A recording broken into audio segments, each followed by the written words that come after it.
Friday, March 27th, 2026. Do you think that when they write the history books, today will already be inside of World War III, or today will be in the buildup to World War III? Because I suspect that we're already inside of it. I suspect that the start of World War III happened about a month ago, and it doesn't feel quite like a World War III yet, but more and more every day, I don't see any path out of this. And where we are going, great violence, terrible, terrible violence is ahead. And we're going to talk about all of that today, all of the why, all of the how, the who, what's going on, where we're going. And we're going to break down a bunch of the mainstream slop that is coming out of the American government trying to deceive you, trying to pretend like there is any sort of plan here, like there's any victory even possible, let alone probable.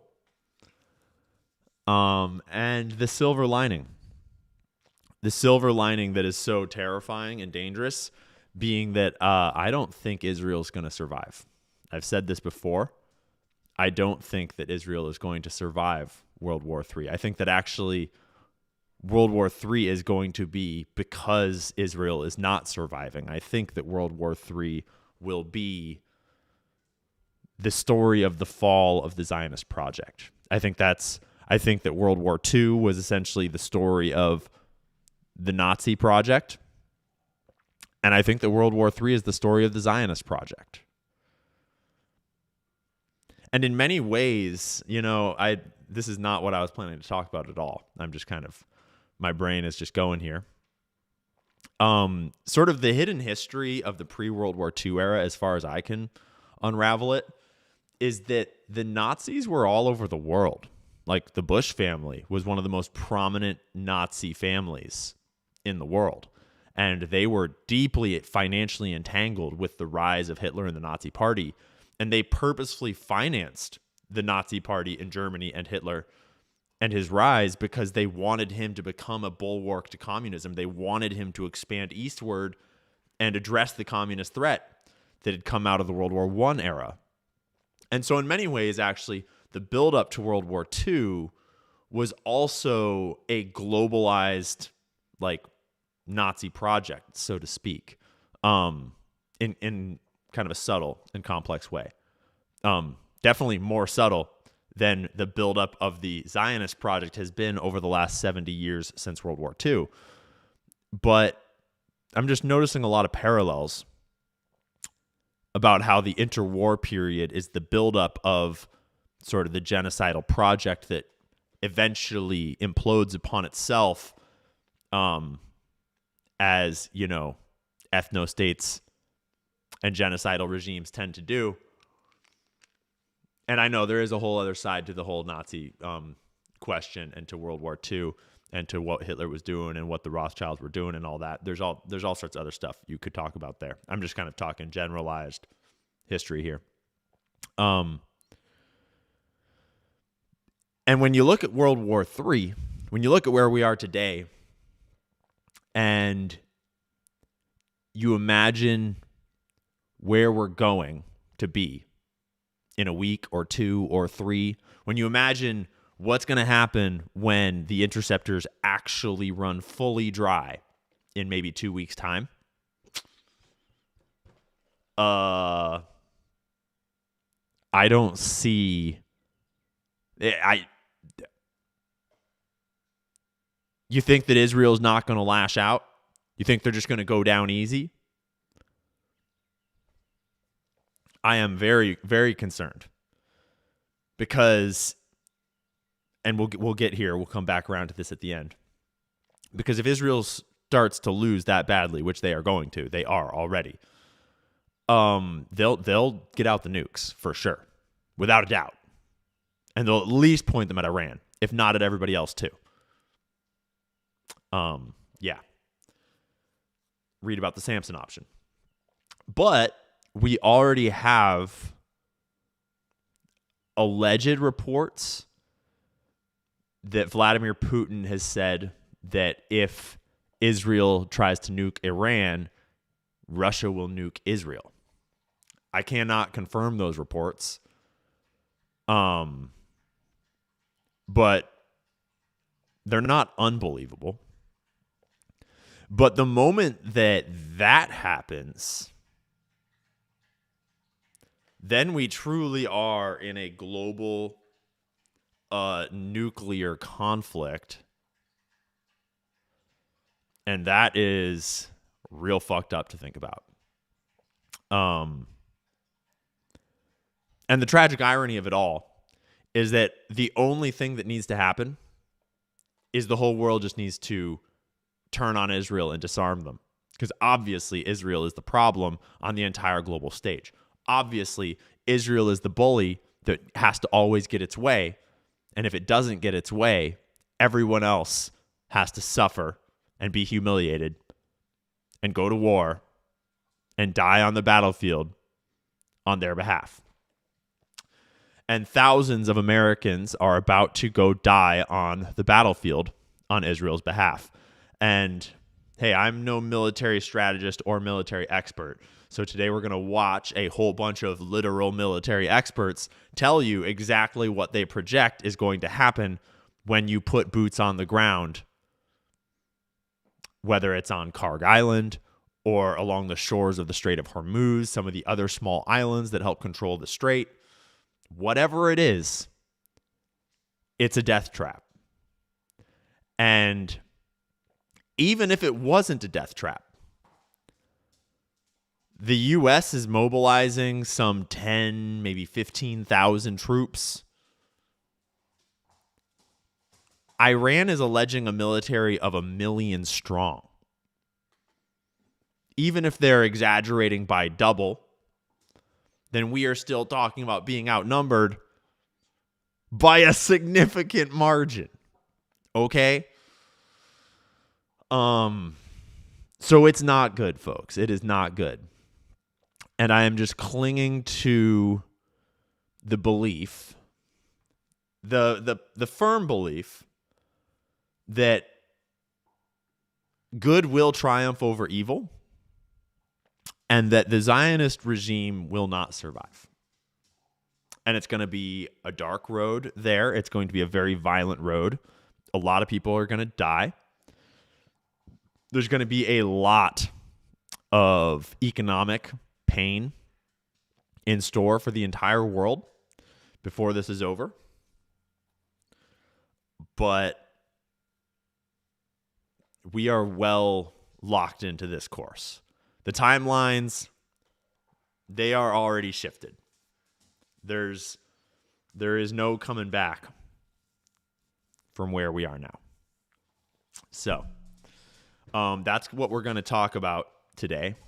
I got a couple of reports to go through, a bunch of video clips to watch, a bunch of news to cover. But first, I want to show you what I've been working on, dude. Because your boy has been busy over here. If you've been following along,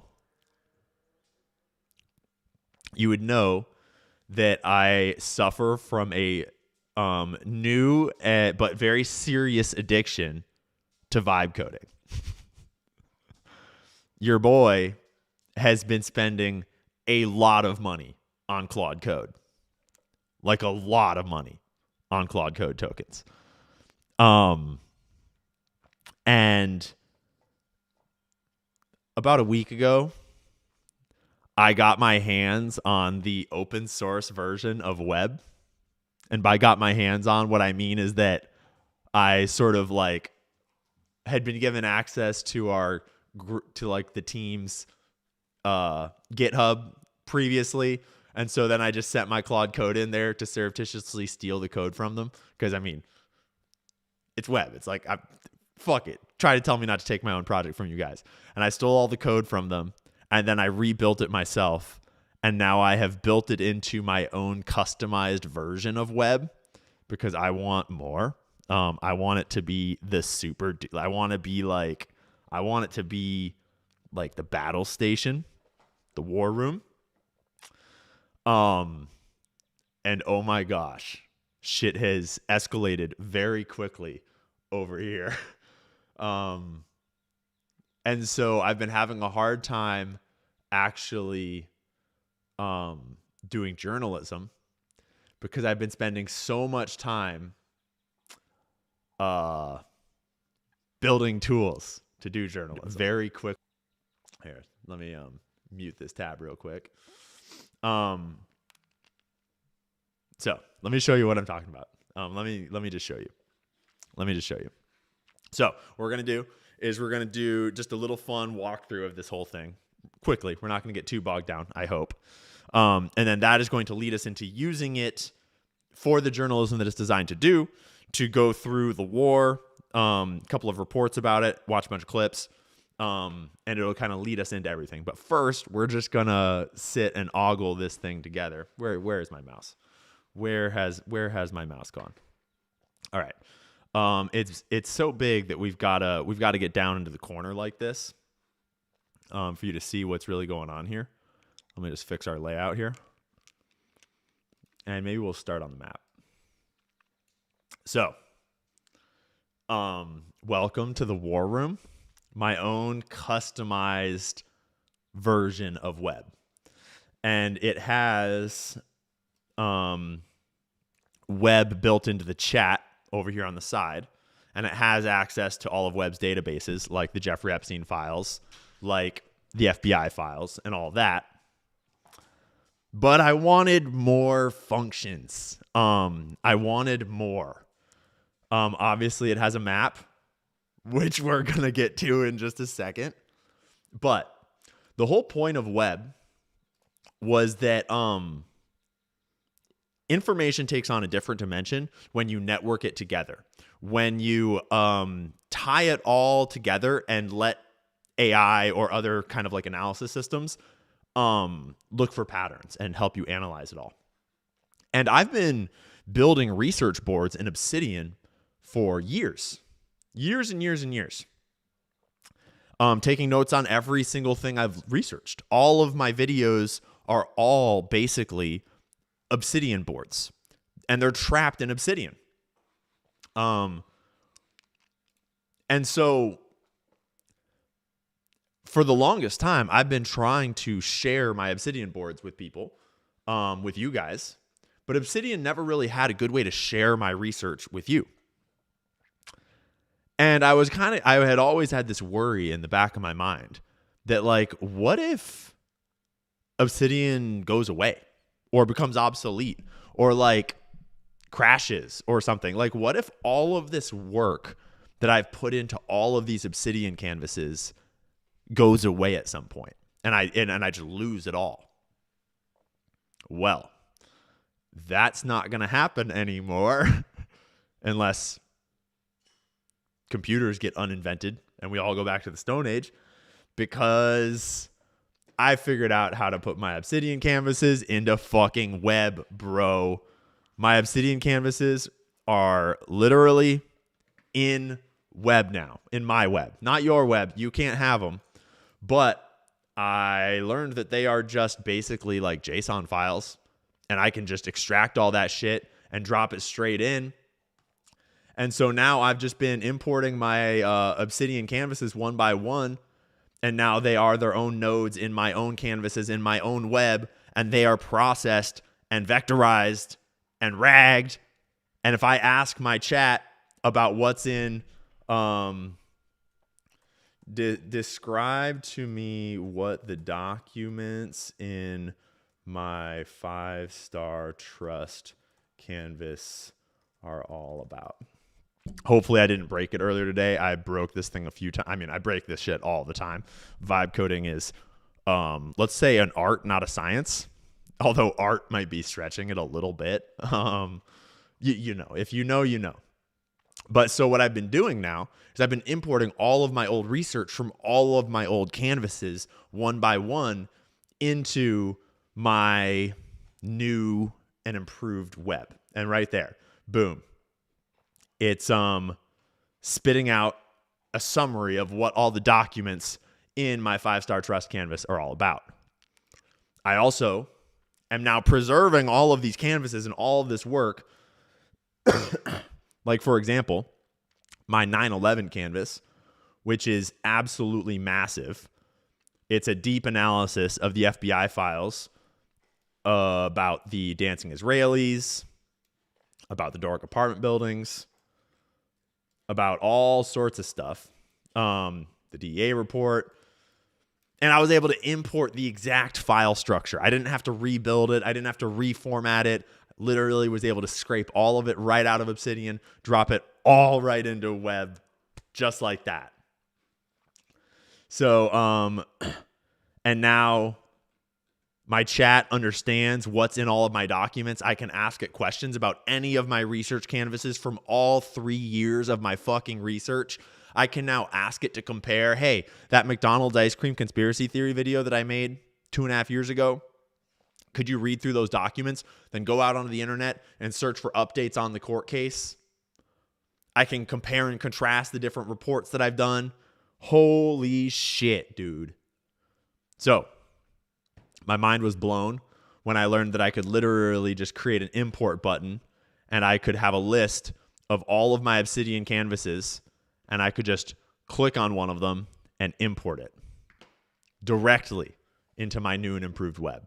Holy shit. But oh boy, is that just the start of this thing. Because canvases are cool and all, but have you seen this map? This is going to be a controversial segment. All right. Let's just say this is going to be a controversial segment. But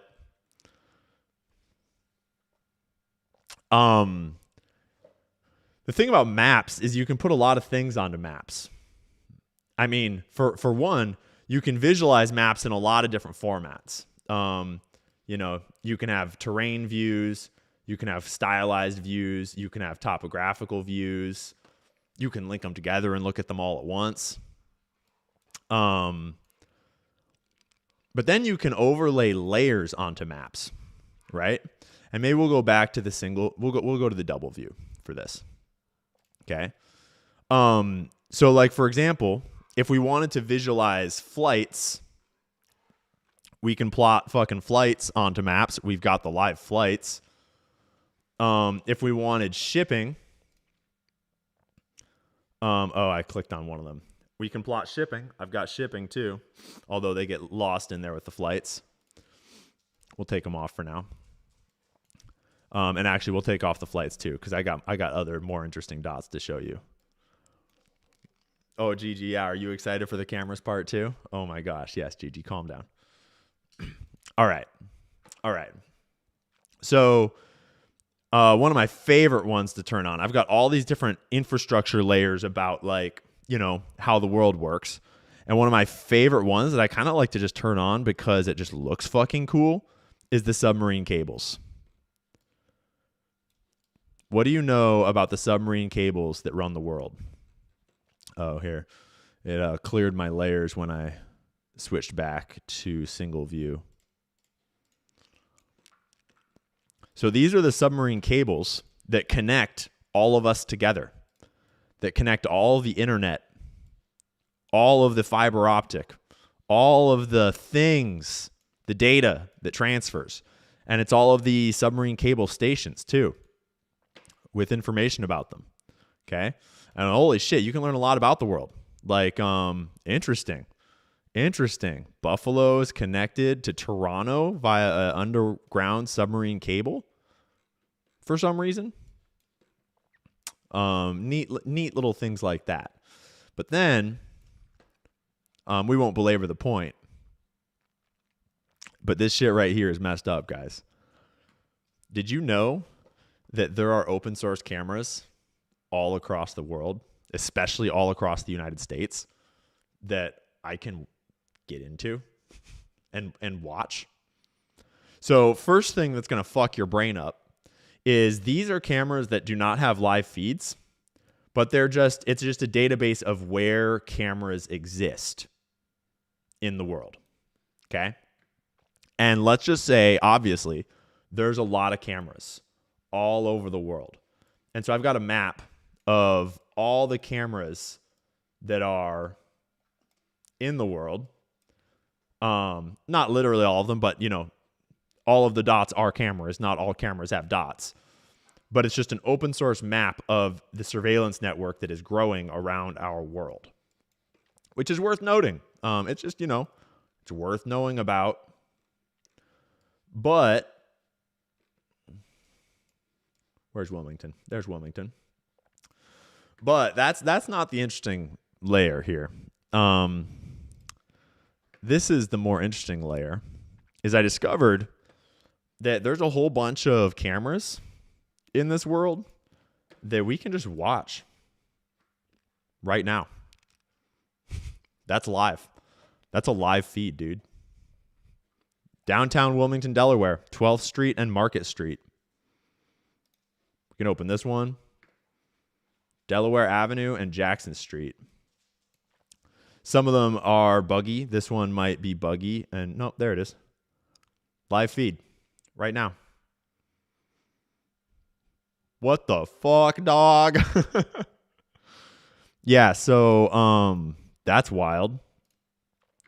So your boy now has Palantir built in my little home studio.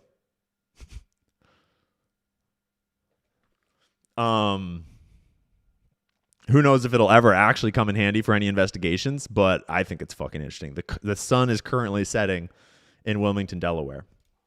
And there are only live feed cameras available in certain states and certain places.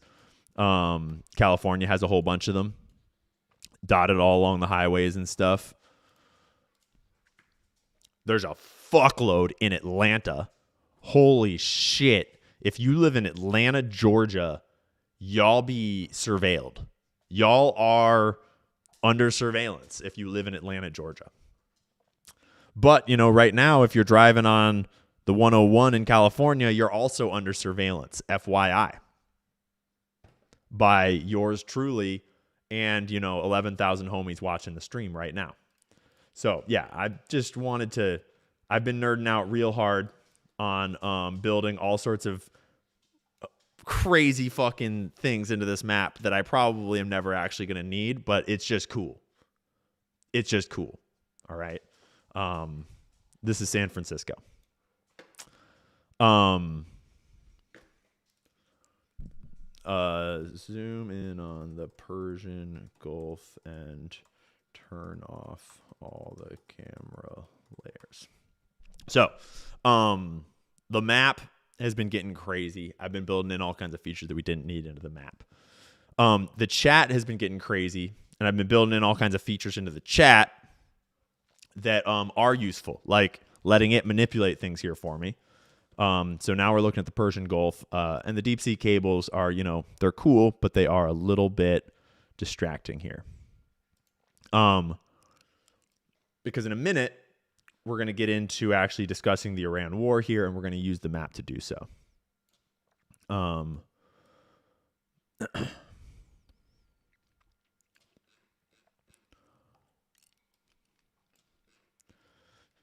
But now, let's discuss the actual situation. Let's talk about the war and how it's going, where it's going, and why we're fucked.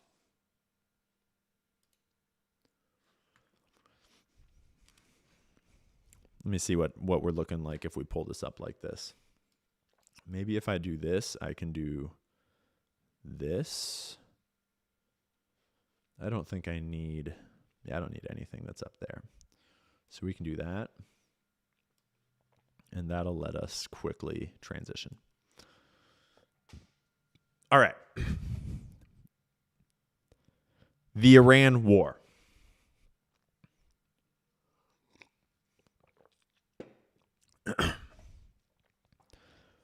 I'm sure you've seen Joe Kent talking, coming out and causing problems. We've actually not done a show, I don't think, since Joe Kent came out. But holy shit, has it been interesting to watch. And among many things that it's made me think, it's really highlighted how retarded every single person in the American government these days is. Because when Joe Kent speaks, regardless of whether you love him or hate him or trust him or don't trust him or anything, the only thing that I can think about is, oh my fucking God, dude. Someone from the government with an IQ above 20. It really highlights how brain dead our culture has allowed itself to become, and how brain dead our government has been allowed to become as a representation of our voter base's failures. Because it's great to pass off responsibility and to talk about how like it is Israel's fault and all this shit, we're occupied, all this. And it's like, yeah, that is all true. But this is our culture. And this is our country. And this is our representative democracy, however unrepresentative it is. And we are the reason why this stands. If we were all the fucking patriots from 1700s that founded this goddamn thing, this would never stand, not even for 5 fucking seconds. They would never elect an Israel first traitor. They would never put up with Lindsey fucking Graham. They would never allow this dichotomous bullshit made up story of lefts versus rights and reds versus blues to overtake the minds of the populace and to subvert the very democracy that they fought to found. Our nation is a expression of our collective intellectual capacity. And unfortunately, our collective intellectual capacity is brain rotten to fuck. Right? And most Americans, so have you seen the spring break video that's going viral right now, where bro goes around and interviews all the spring break kids that are out in Florida? And it's just like, oh my God, kill me now. I mean, obviously, probably some selective editing, probably just to, make good content, make it funny. But this phenomenon of just partying every weekend and watching sports and fucking like getting drunk and just like hookup culture and like retard rap and just like just do drugs and die. We have been fully subverted. We have allowed ourselves to be subverted. Our education system has been subverted. Our media systems have been subverted. Our political systems have been subverted. And it's been allowed by us because we've been being subverted into being less and less and less fucking intelligent. And I think the core problem is that in popular mainstream culture in America, it's not cool to be intelligent. It's cool to be a fucking retard that does drugs, gets money, fucks bitches, commits crimes, and is a worthless piece of shit. And obviously, there's a whole discussion to have about who has been pushing that and who is responsible for that narrative. It's not cool. No, it's not cool. You're going to fucking die alone in a prison somewhere. You goddamn retard children. Wake up. Especially men. Especially men. Get your shit together, men. Not cool. And not cool like, don't do that. Not cool like, no, you're not cool. Like, it's not cool to be what America currently thinks is cool. It's weak. It's spineless. It's uninformed. It's not masculine. You're just retarded. You are retarded. And watching Joe Kent come out and just be Joe Kent, really highlighted how emasculated and unintelligent and just sad, pathetic the representatives of America have become.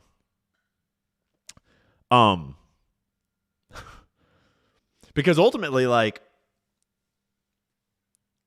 Joe Kent was like, bro is sort of like the exact opposite of all of these soy boy fucking shit bags that have sold our country out in the government. At least it would seem that way. Dude served 11 tours of duty as like a special forces operator.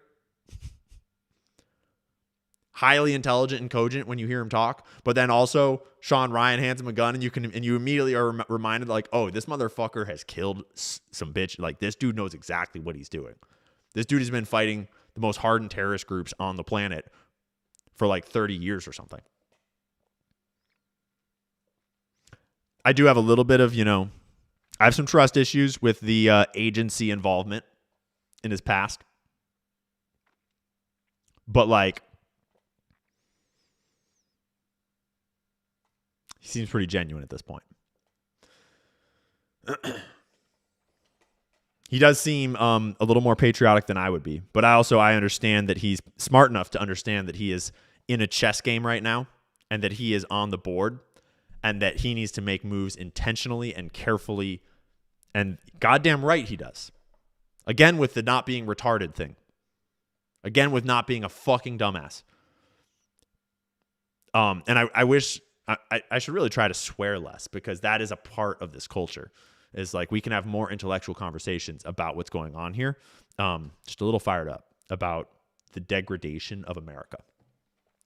Because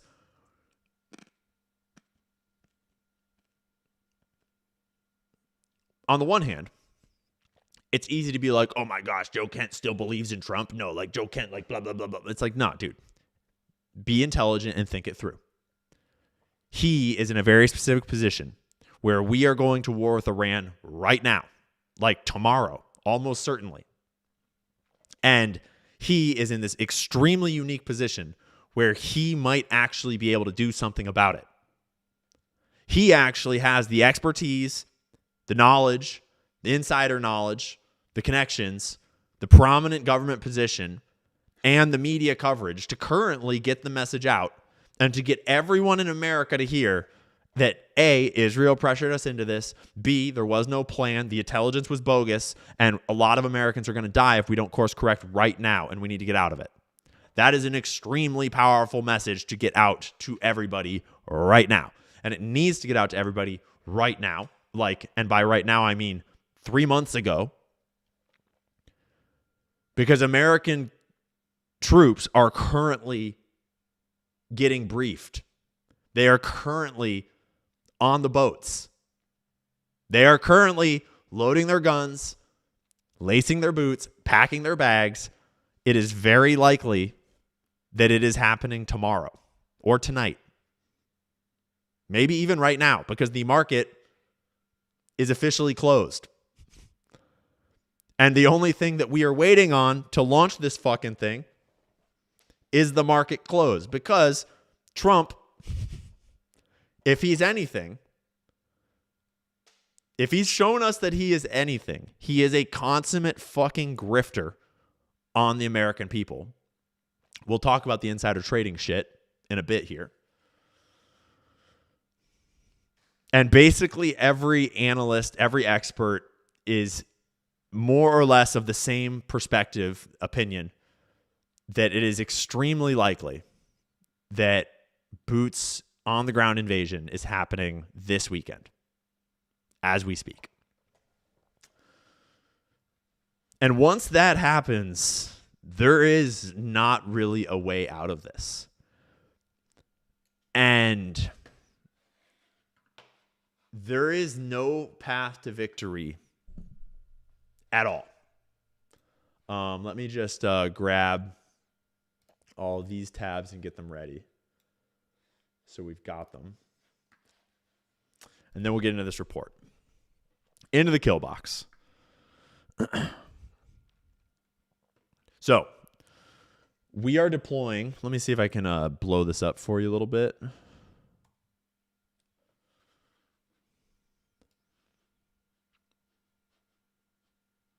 We'll keep it like that. It looks cool. The U.S. is deploying about 10,000. It was 5,000 initially, and then there's been reports that 10,000 more have been sent. Anywhere between 10 and 15,000 troops are either on their way or already there. There are multiple MEUs, multiple aircraft carriers. There's a nuclear submarine over there. The 82nd Airborne is over there. And we'll watch a couple of expert takes on the staging and what these specific units indicate. Valhalla has done some great reporting or just commentating on what is indicated by the force selection. As in, if you're going to deploy those troops, those units, they're trained to do this type of thing. And it looks like it's probably to hit Karg Island is the thing that they are trained and ready and prepared to do. We'll get to that in a minute. It's possible they'll go for the Strait of Hormuz. So, drop site news, Middle East Eye, a whole bunch of reporting. Everyone's kind of speculating that it's probably going to be Karg Island. Fucking Lindsey Graham. Iran's already been fortifying Karg Island. We already bombed Karg Island once. If you're not familiar, Karg Island is this tiny little island up here, kind of in like the northern Gulf, where Iran's oil all pipelines out and then flows out through. I actually have pipeline layers. Although I'm too zoomed in. I wonder if they're baked into this layer. Yeah, so Iran's pipelines all come out to Karg, where then they load ships and ship it out of the Gulf.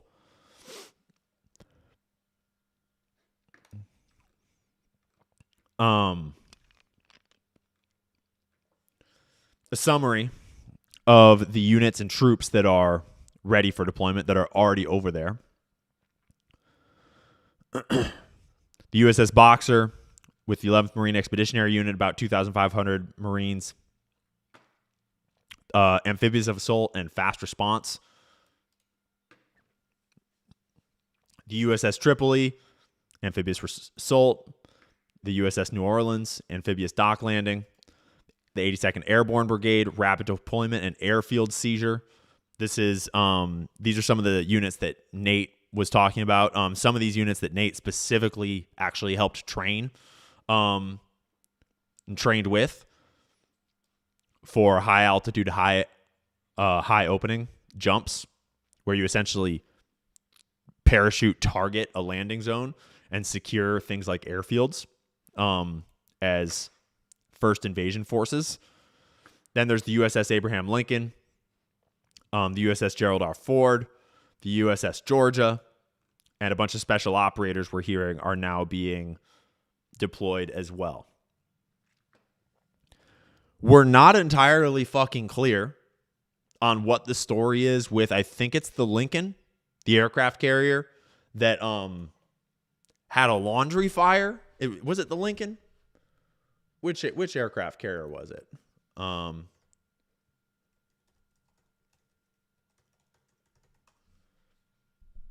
Right, it was the Lincoln?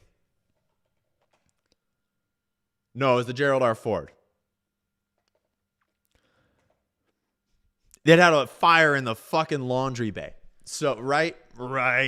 So, depending on who you want to believe, according to the U.S. fucking Navy and the U.S. government, we've got these multi-billion-dollar aircraft carriers, the crown jewels of our Navy. And they're over there getting ready for World War III, you know, literally the thing that they were built for, the thing they've trained for and prepared for and waited for. And then they like Mrs. Doubtfire's doing the laundry and like they have a fire in their laundry room on this multi-billion-dollar steel fucking boat. And then the fire in their laundry room spreads to take over like an eighth of the boat, burns the whole fucking boat down. It's a whole disaster. And then it's so damaged that they have to retreat back to port, and it's going to be out of commission for multiple years while they fix it. But it was just a fire in the laundry room, folks. No rockets or torpedoes or missiles or drones struck it, obviously, because no one can strike the U.S.'s Navy or aircrafts, obviously. So if you want to believe the U.S. government, that's the story. That's what happened. President Trump gave Iran 48 hours to comply with his demands to open the Strait of Hormuz, or holy hell was going to be unleashed. Well, but then that got pushed back. No, actually, it's 5 days. Calm down, 5 Lieutenant. days, and then Lieutenant, it's going to be holy hell. Lieutenant, respectfully, you know Lieutenant, what? No, Colonel, I'm speaking. Thank you, Colonel. Colonel Davison here just getting fucking ahead of schedule. Calm down, bro. We're going to get to you in just a second. I don't know what's going on there. So no, obviously it wasn't a fucking laundry fire. Obviously, Iran said that they hit it. They probably hit it. Just like we were told that the fighter jets are just randomly crashing, you know, the multi-billion-dollar fighter jets that are the state of the art. They're like basically alien technology that the US government has. They're how we are so much better than everyone else, but they're just falling out of the fucking sky. They're just like randomly crashing into each other. It's crazy. They're just all malfunctioning. Like, who would have thought? You go to war with Iran and then all of a sudden all your shit starts malfunctioning. Obviously not because it's getting hit, until footage came out that actually showed one of them getting hit, and then the story had to change.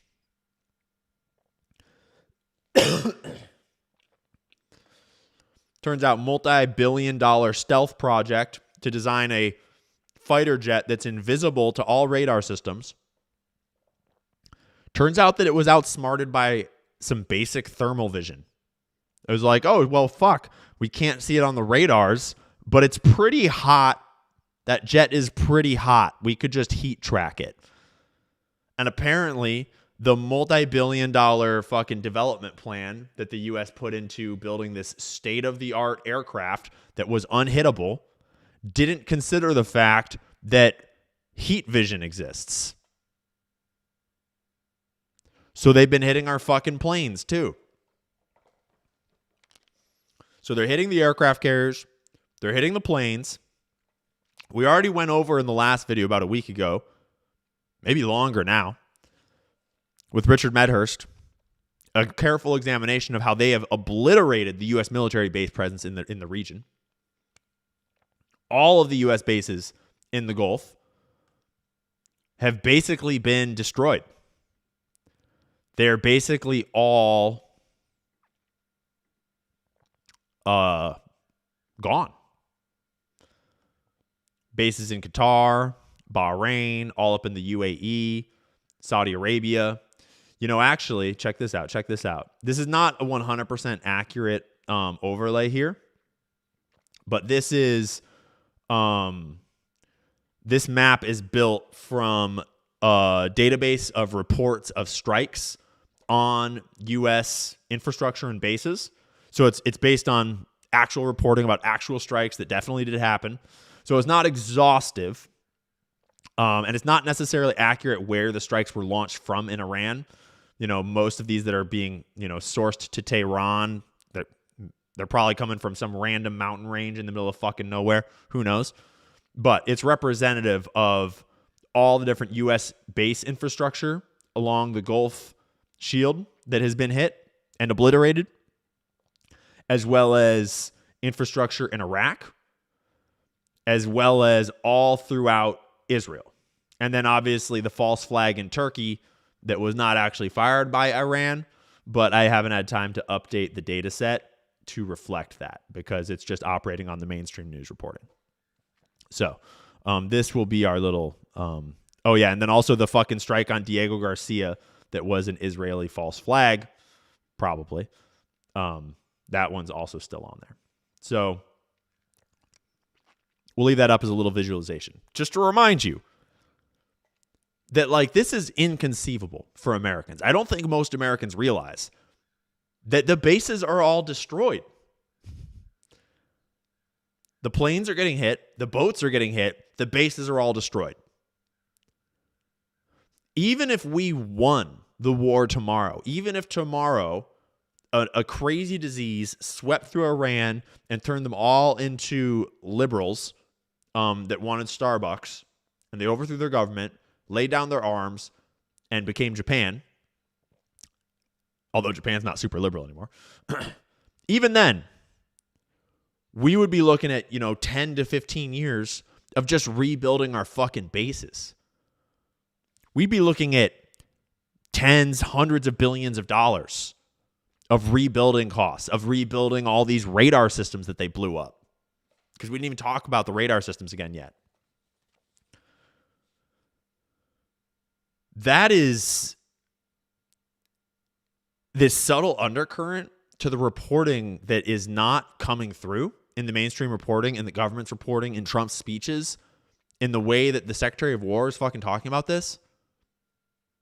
Like, bitch, what? It's like you're playing chess and all your pawns are already gone. The whole wall that's supposed to fucking help hold the board, already gone. All blown up. And then, like, your bishops are getting hit. One of your knights is down. One of your fucking castles is hit. And you're, like, going in there with, like, your queen and a rook. And you're talking this big-ass game as though we can't all see the board. And be like, bro, the bases are all destroyed. Like, what are we doing? What are we fucking doing? And what we are doing is we're doing Israel's bidding. Because obviously, when you look at the map, you realize that Israel cannot retreat. Israel is absolutely fucked. Because all of the early radar detection, all gone. It's been gone for weeks. And we'll look at some destruction footage, although not too much because they'll demonetize this shit real good. Israel's getting absolutely flattened. Israel's getting turned into Gaza. And their fight in the north with Lebanon, where they're trying to fucking take some Lebensraum, where they're trying to do a little more Zionist project expansion, once again, stretching the IDF extremely thin. We'll talk about that report in a little bit. It's not going so well either.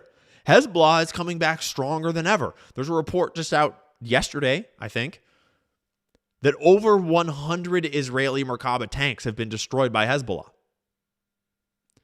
Because ultimately, what is actually happening on the ground? A bunch of rich, entitled, settler, pussy-ass bitches, a bunch of Jews from, like, the Bronx, fucking Philly, all over the world, moved to the land that God promised them with their soft little hands, and then they fucking pick up a gun and go shoot a bunch of kids in Gaza and think they're hot shots. They bomb the shit out of civilian captive populations for 3 years and think they're fucking cool. And then they go and start a fight with an actual hardened military force with technological, like, advanced technological weaponry. And they are losing dramatically, both against Hezbollah in the north and against Iran from the air. And, like, yeah, the Jewish money pit is very deep. The money will probably keep flowing, but money can only do so much. You can't build. There's no more defensive weaponry to build. There's no more interceptor missiles coming. There is no more, I mean, hell, there's no more offensive missiles coming, and we're running out of those too. That's why our planes are starting to get hit, because we ran out of all the long-range offensive missiles. And so our planes have had to fly closer and closer and closer to contested airspace, and they started to get shot down. And Israel's doing a great job of like moving into southern Lebanon and like taking territory, because they're just bombing the fuck out of cities, civilians, refugee camps. They're doing their normal thing. And then they're rolling in there with all their fucking tanks. But then when they're actually fighting Hezbollah, Hezbollah is fucking them up, dude. And that's the thing about a settler colonialist state, is that, yeah, the first generation of settler colonial Jews were pretty hard motherfuckers. They fucking fought hard and dirty. And they took the land from its rightful owners. And for a long time, they had a very good thing going. They had a lot of power, a lot of political cachet, a lot of gangsters on their team, a lot of blackmail that they built up, all sorts of, levers to manipulate the world and the stage with. But ultimately, when you tell a whole bunch of people, let alone a whole bunch of Jews, that the world belongs to them and it's their oyster, and that God promised it all to them, and it's their divine right to take it. And here, go shoot these unarmed civilians just to prove it to you. When that's your behavior system over a long period of time, eventually you're going to be the soft ass bitch without callus on your hands. And eventually, the people that you're fighting against, yeah, they're gonna, you're fucked. Okay. So it's not looking good. And it's not like it's not looking good like we're not going to win quickly. It's not looking like Ukraine bad, where it's like, oh, after like 10 fucking years of attrition, we're going to let our proxy Ukraine kind of get rolled over by Russia. That's not what's happening here. Russia doesn't want to destroy the Ukrainian project. I mean, exactly. They just want to take their fucking land back and get NATO to go the fuck away and to be secure and to stop having the CIA terrorize their borders. That is different than Iran and Israel. Okay? So, Iran correctly assesses that Israel is a foreign interloper that came and stole the land and then raped the population and has been committing terrorism all across the Middle East ever since. And Iran wants to wipe Israel off the map completely. They're also producing really funny fucking Lego trolling propaganda videos about the Epstein empire that we'll watch later. So, to Israel, this is absolutely an existential threat, and it is absolutely their fucking fault because they started it. Let's remember the reason why Joe Kent came out, the reason why this all started in the first place. Israel started this. Israel poked the bear. Israel has been pushing for this war for fucking 30 years. Benjamin Netanyahu's entire life and his recent death, rip Bibi, I am not convinced that he's alive. It all built up to this war. This is all they've ever wanted. And now they've got it. And they are fucked. Because we've been sort of painting the picture here, right? All the U.S. bases in the region are destroyed. All of the early detection warning radar systems, all destroyed. So now missiles are raining in on Israel with no advance warning. There's no sirens going off. There's no bomb shelter warnings. You just live in the shelter or you take your chances. The city is getting absolutely decimated, Tel Aviv specifically, but lots of others are also not looking good. Here, let me see if, let's shrink us down here. All my screens have different resolution. So missiles are just coming in nowadays. Just dropping. I thought I had... Oh, here we are.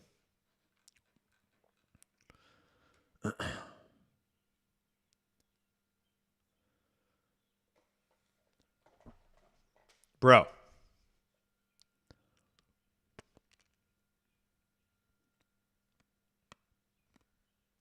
This is Israel right now.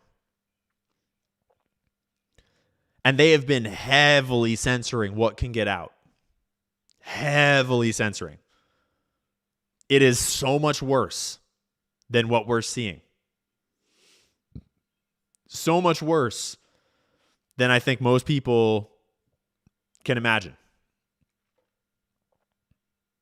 And Israel is not a big nation, right? It's like the size of New Jersey. There's not a lot there.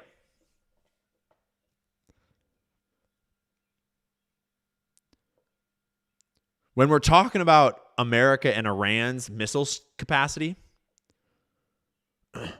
we are thoroughly running out. We are very much running out. We might have a graphic later. I'm not sure of projected stockpiles left. Israel is within probably a couple days of being all out of its, I think it was the Arrow defense system. Maybe a couple weeks for a couple of the other types of missiles that we got. Some of the offensive missiles were like well over 40% through. Iran is not in that situation.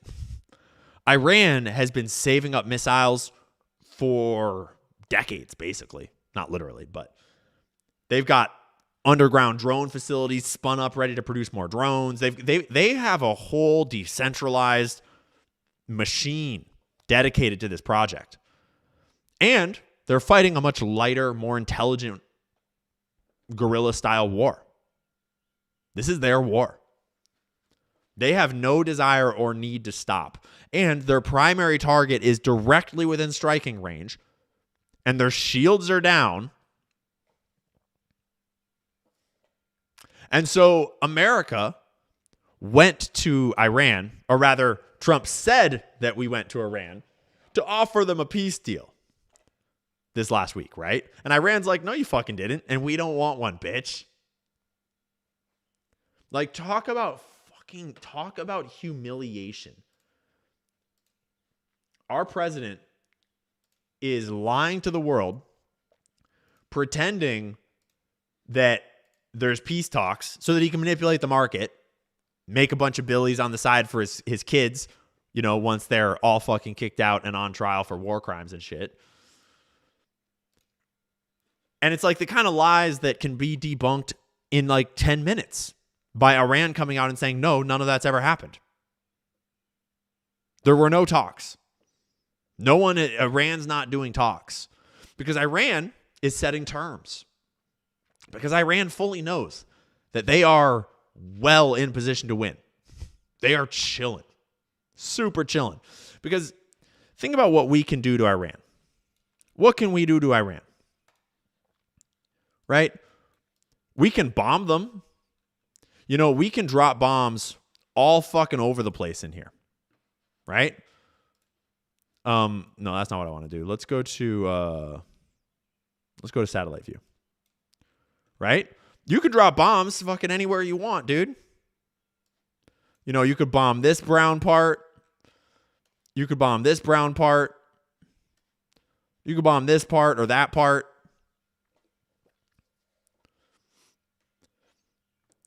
But Iran has a decentralized military. Their military is intentionally decentralized into 31 different military districts so that it will just keep fighting you. It's literally a Hydra with 31 heads and secret underground missile bases and drone bases all across. It is a impenetrable fucking fortress that no one has invaded since the days of Alexander the Great. In the middle, it's a scorching hot fucking desert. And it's got a culture that believes in martyrdom that is galvanized towards their cause right now because we started the war by killing their religious leader and murdering like 150 schoolgirls. So their resolve is going absolutely fucking nowhere. Their military leadership is decentralized. Their military infrastructure is underground. You can just kill as many people as you want. The people that replace them are just going to be more and more hardcore. Because that's how this shit works. That's how fighting in the Middle East works. You just make them more and more radicalized. And there's always more of them. There will always be more of them. You're not going to bomb the Iranians out of existence, obviously. And so what do we really have that we can do to them? You could try to destroy their economy. You could try. But let's be real. Iranians are a lot more hardcore than Americans. And if we're going tit for tat on destroying each other's economies, I guarantee you that Iranians are better at living on the cheap in the mountains and all than the fucking Americans are.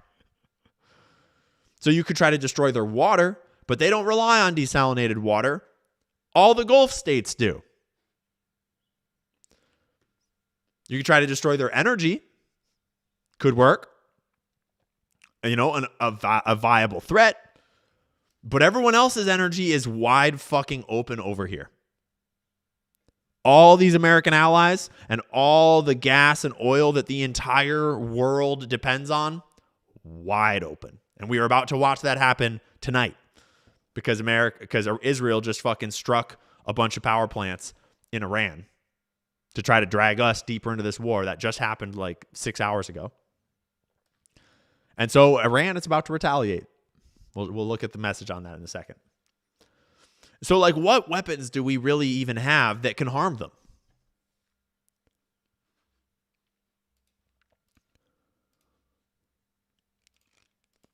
Whereas when you look at what can Iran do to Israel,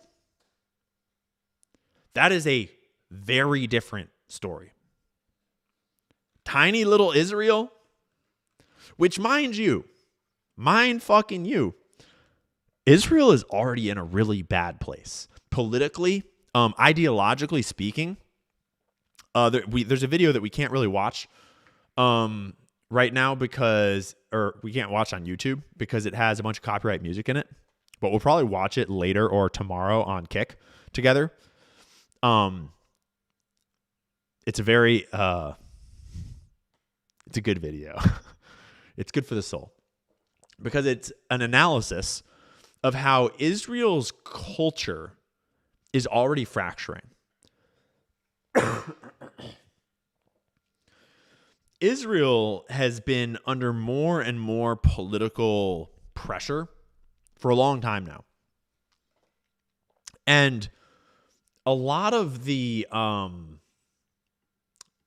dissension in Israel comes from the sort of caste system that they have between their like more religious Jewish populations that are exempted from serving in the military in the IDF because Israel has mandatory conscription in the IDF. But the religious Jews, the hat and twirl Jews, the ones that like look really Jewish, the Chabad Jews, they're exempted from serving in the military because they study Torah. The same ones that are over here in fucking New Jersey, wherever they are, with 13 kids, living off of welfare, studying Torah, that homie exposed and then got, eviscerated for exposing those Jews. Well, they're over there in Israel too, doing the exact same fucking thing. And all the rest of the Israelis a bunch of them semi-religious, a bunch of them atheists, secular, leftist Jews. They're all required to serve in the IDF.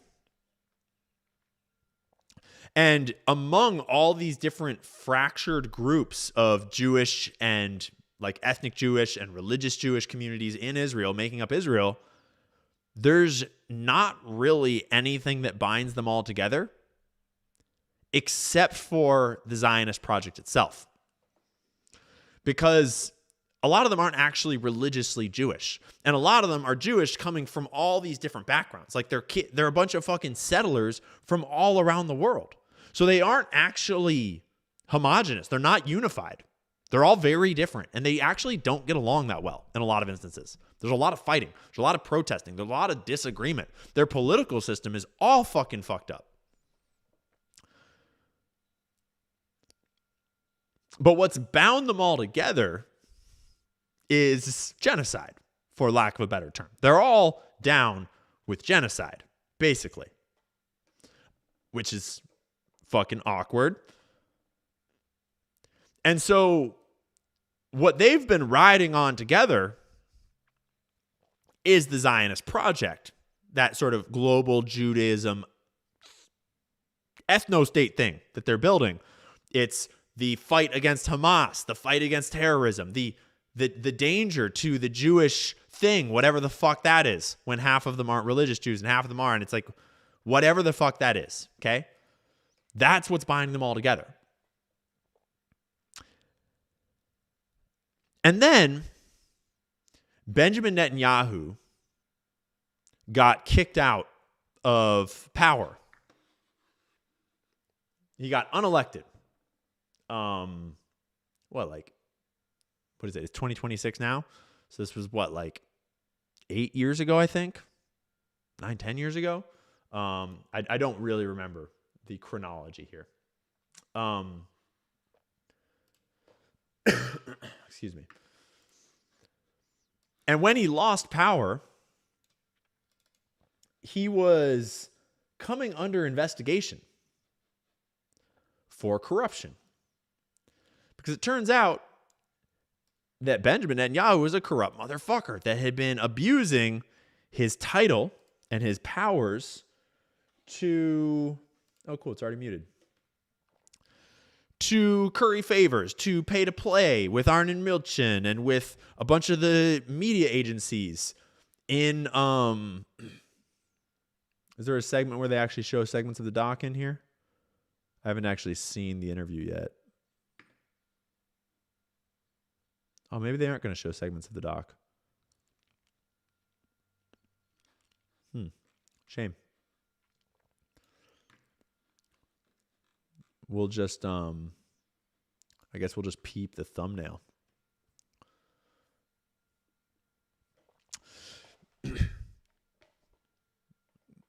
Wasn't really intending to lead into this piece right now, but we'll lead into this piece right now.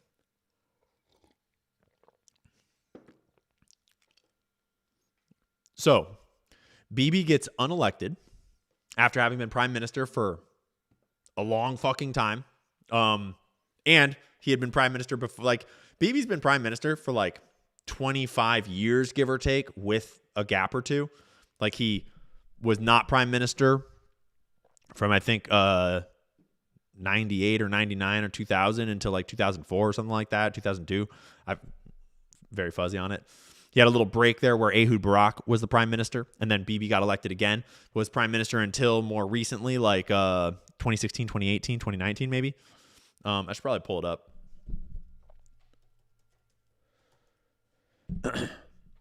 And then he was coming under investigation for corruption, and shit started to get pretty hot, and he was not down with it. And so he went deeper into the corruption and made a bunch of deals with the far-right religious extremists in order to band together to get him elected again in this most recent run in 2022. So it was 2009 when he resumed prime ministership, and it was 99 when he left after 96 to 99, and then 09 to 2021. He got unelected in 2021, and that was not good because he was going to go to prison. Him and his wife, Sarah, probably. His drunk-ass wife, Sarah. Drunk, psychotic pig wife. So, what Benjamin Netanyahu did... That's the wrong tab. Now it's me watching me. So what Benjamin Netanyahu did is he made a set of deals with the most far-right religious extremist parties, like the ultra-settler psychopaths, the Ben-Gavirs and the Smotriches. These guys that had been on the fringes of Israeli political society for a long time, and no one had ever really taken super seriously. But Israeli society is so fractured. Whoa, dang, Gigi, calm. Gigi is hacking up a loogie over there. Israeli society is so fractured, and their political system is so many different moving parts that Bibi allying with these far-right groups and bringing enough of them together around him was enough to take the government back. They would have never had that opportunity if it weren't for him. He also made all these other promises, like he promised to all the religious, ultra-religious Jews that they wouldn't have to do the conscription thing. You'll get to keep studying Torah. Like, I'll appease everybody, especially all the religious extremist ones. Even though he doesn't actually believe any of that shit, he's not religious. He's none of that.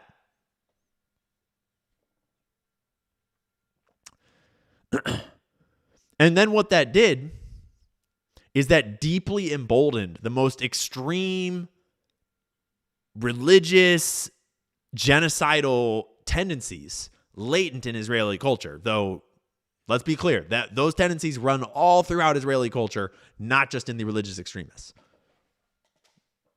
Unless you are actively speaking up against the genocide at this point, you are 100% complicit. Especially if you're over there in Israel. It's like, I have no problem with Americans just ignoring it and fucking getting on with their life. But if you're Israeli, it's in everyday life. It's everything. It is all around you all the time. It's an apartheid state. And right now, especially relevant, because during these end times, the settlers have been on just disgusting rampages, pogroms. The Jewish settlers in Israel right now, like today, are out in the settlements, out in the West Bank, raping and burning alive and murdering and hunting and terrorizing Palestinians like never before. Because they can sense that they are like animals caught in a trap. They are animals cornered. Although let's not call them animals, okay? Because that does two things. That dehumanizes them, and it takes away their agency as being responsible for their own fucking actions, which they are. And that's how they dehumanize the Palestinians in order to justify what they're doing to them. So let's not do that. Let's remember that these are humans making choices. Humans that choose to serve the fucking devil. And if you are faint of heart, don't look up what's happening in the West Bank right now. Do not look up what the settlers are doing right now. You'll see some fucked up videos. Some super horrendous videos. There was one going around all week of a Palestinian being dragged behind a car by a rope. Allegedly a teenager. Yes. So, all of that to link through to Tucker's piece this week that just came out 7 hours ago, I guess. I was not expecting this. Brilliant move, Tucker. Tucker has a distribution platform, and the BB Files, the documentary, needed a distribution platform because Amazon took them down and they got banned off of everywhere that you could see it. Because they exposed some GD truth about the whole situation over in Israel. The whole situation with Bibi that they don't want you to know about. They got leaked all of these tapes of all of Bibi's depositions in relation to his corruption trial. And let's just say it is tremendous. It is extremely spicy. And I will have you know that your boy did report on this 9 months ago. Back when I was hosting for Candace, we did a really good episode that I am extremely proud of on her channel, all about this documentary. At the time, because I was on her channel, I didn't want to let you know that there are places on archive.org where you can find it for free. But I would also deeply encourage you to support the directors, the creators of this documentary, by paying for it through a platform. Like now, TCN. It is being hosted on Tucker's network, and he did an interview just now with one of the producers, I think it is.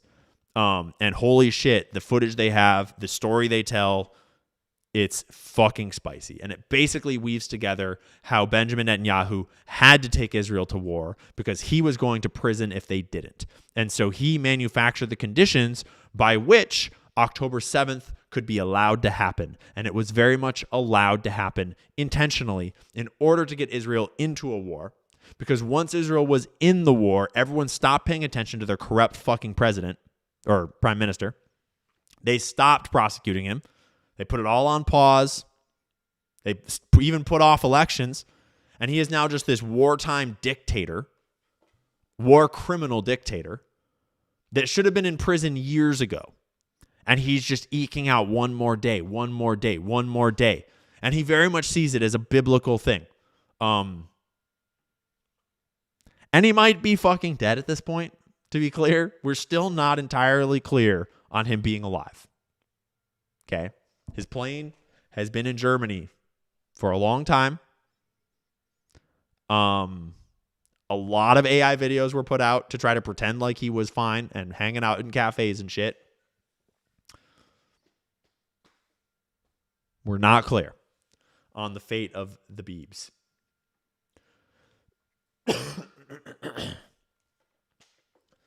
But where were we? We're all over the place here today. The religious state of Israel, the fracturing of Israel, that's where we're at, is the crumbling nature of Israel. And this YouTube film that we aren't going to watch on YouTube that has the copyright music in it. I am more and more of the opinion these days, especially when it really crystallized watching this one YouTube film I'm talking about. It really like put up all the right pieces together of what we're all seeing. That Israel is a fracturing concept. And all it took was just a little push to remind them all that they don't belong there. This is not your home. You are not from here. You are strangers in this land, murdering civilians to take it. And you don't even know the person to your left and right. You're not like the others. Like, Israel is not a unified people. It's not a unified vision. It's not a thing. It's not real. Israel is not real. And they're starting to realize it. And they're starting to flee. Because even before they were getting bombed to hell, there's this inevitable realization when you start to think about the project that the project always needs more bodies. It always needs more settlers. And the thing about Judaism is Judaism does not recruit. Judaism doesn't, it's not like Christianity. They don't proselytize and try to recruit you. They actually try to keep you out. They try to keep it secret. You're not allowed to read the Talmud. Don't do it. That would be very antiseptic of you to do. And so the Jewish religion is not made for this. This is not what this is not it. They were made to wander on purpose. The land was taken from them on purpose. And this dysfunction in their society, this fracturing of everyone being there for a different reason, for a different slice of the Jewish thing, all pretending like they're a unified people while they're not, that was already coming to a head. And it was coming to a head over the military service issue over the why do the religious Jews not have to serve in the military and we all do? Why are we all fighting your war for you? Like, that had protesters in the streets. The Bibi Netanyahu corruption to go with it had protesters in the streets.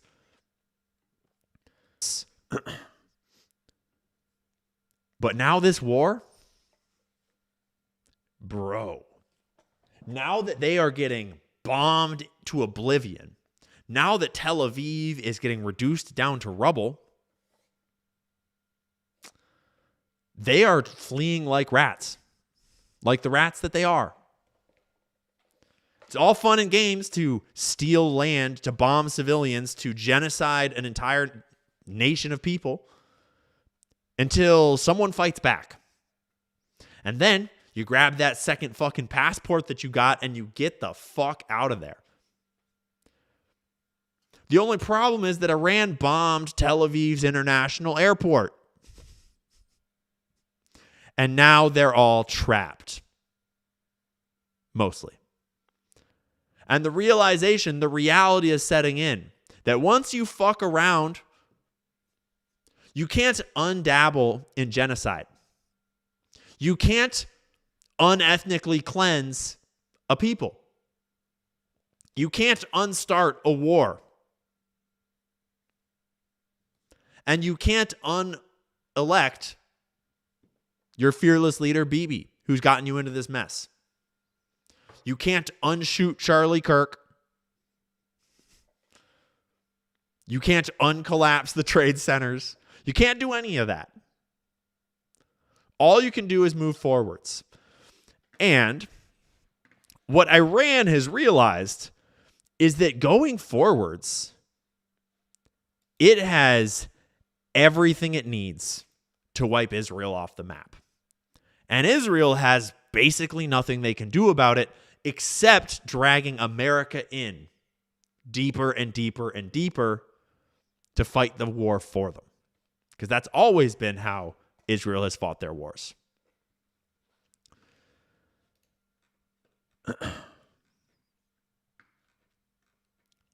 So, I've rambled far more than I expected to at the start of this show. My voice is already hoarse, if you can't hear. Let's check in with some experts. Because I am not an expert. I am just a dude that does my best to learn, to observe what's going on, to understand reality. And this is my opinion based upon that. But let's check in with the experts that I've been learning from, watching, listening to. Let's check in on some of what they've had to say.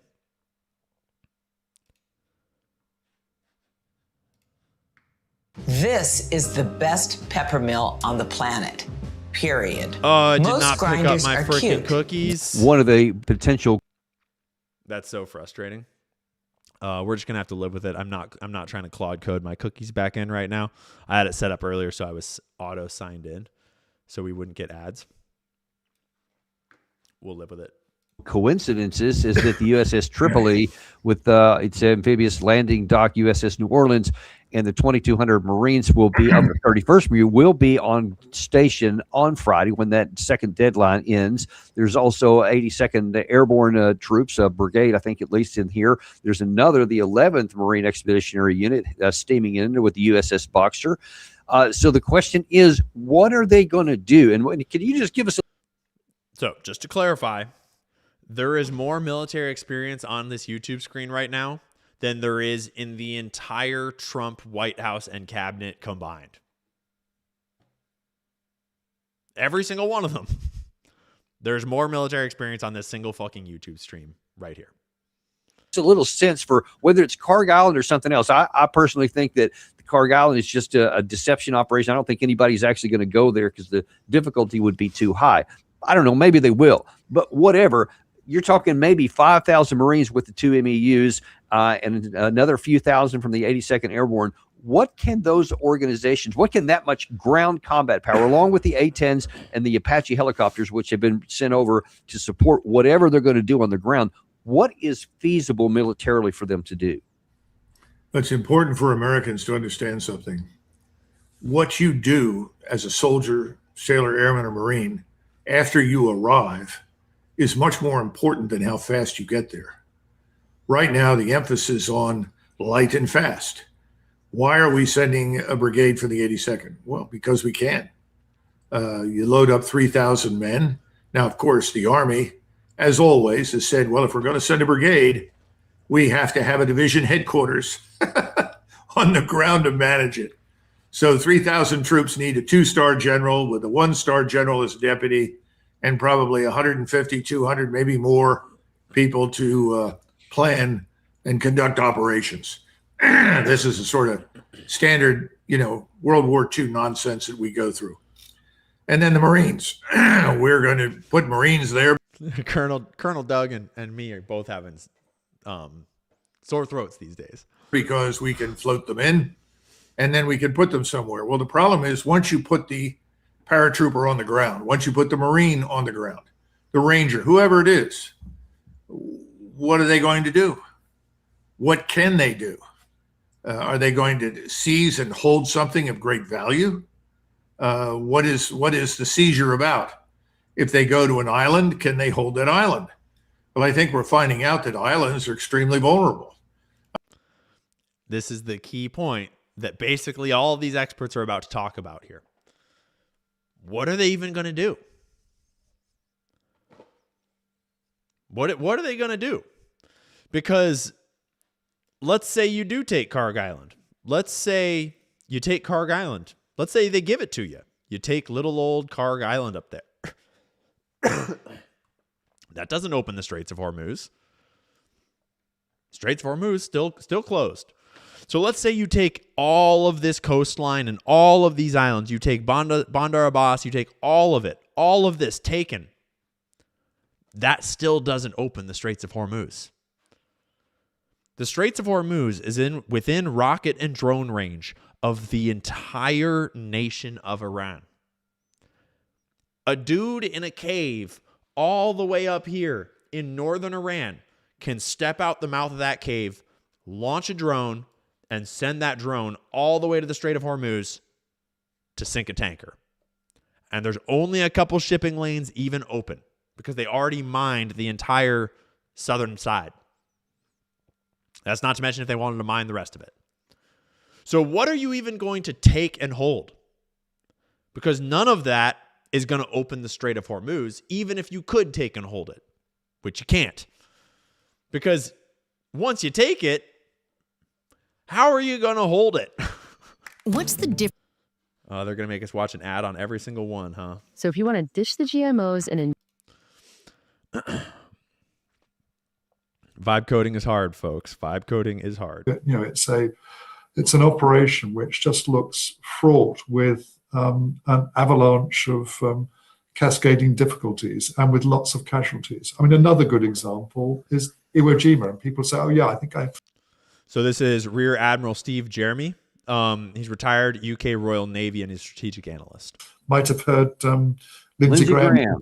And obviously Lieutenant Colonel Danny Davis. If you don't know about Daniel Davis, watch his fucking content, follow his show. His channel is Daniel Davis Deep Dive.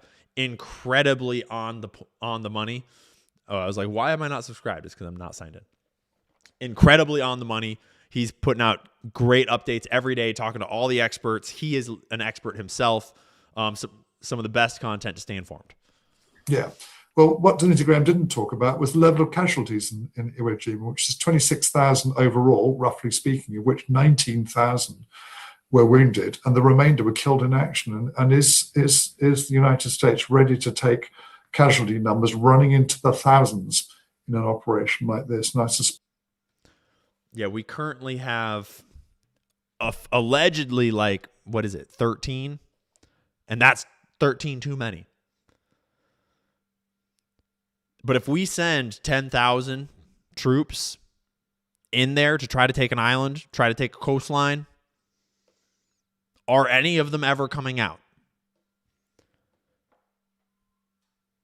I am not convinced that any of them are. Because that's the other thing is what happens when they take a bunch of hostages? What happens when you land them all on Karg And then it turns out that actually they've got a whole bunch of drones and missiles that can stop all of the other air support from getting back in to support them. You can blow up all the boats that can come in to go and resupply or evacuate them. And actually, you've just trapped them on Karg Island to be bombarded by missiles and drones until they're all dead. You're a fucking sitting duck on this thing.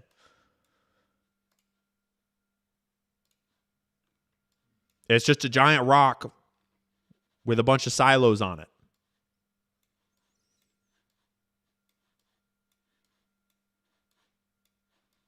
Though there's probably some tunnel infrastructure. This is nightmare fuel for us. Because once you're in, cool. Can you hold it? Because you are directly within striking range of every Iranian and his goddamn uncle that wants to line up out here with a drone or a rocket or a missile. Boats, small boats and craft that want to come out.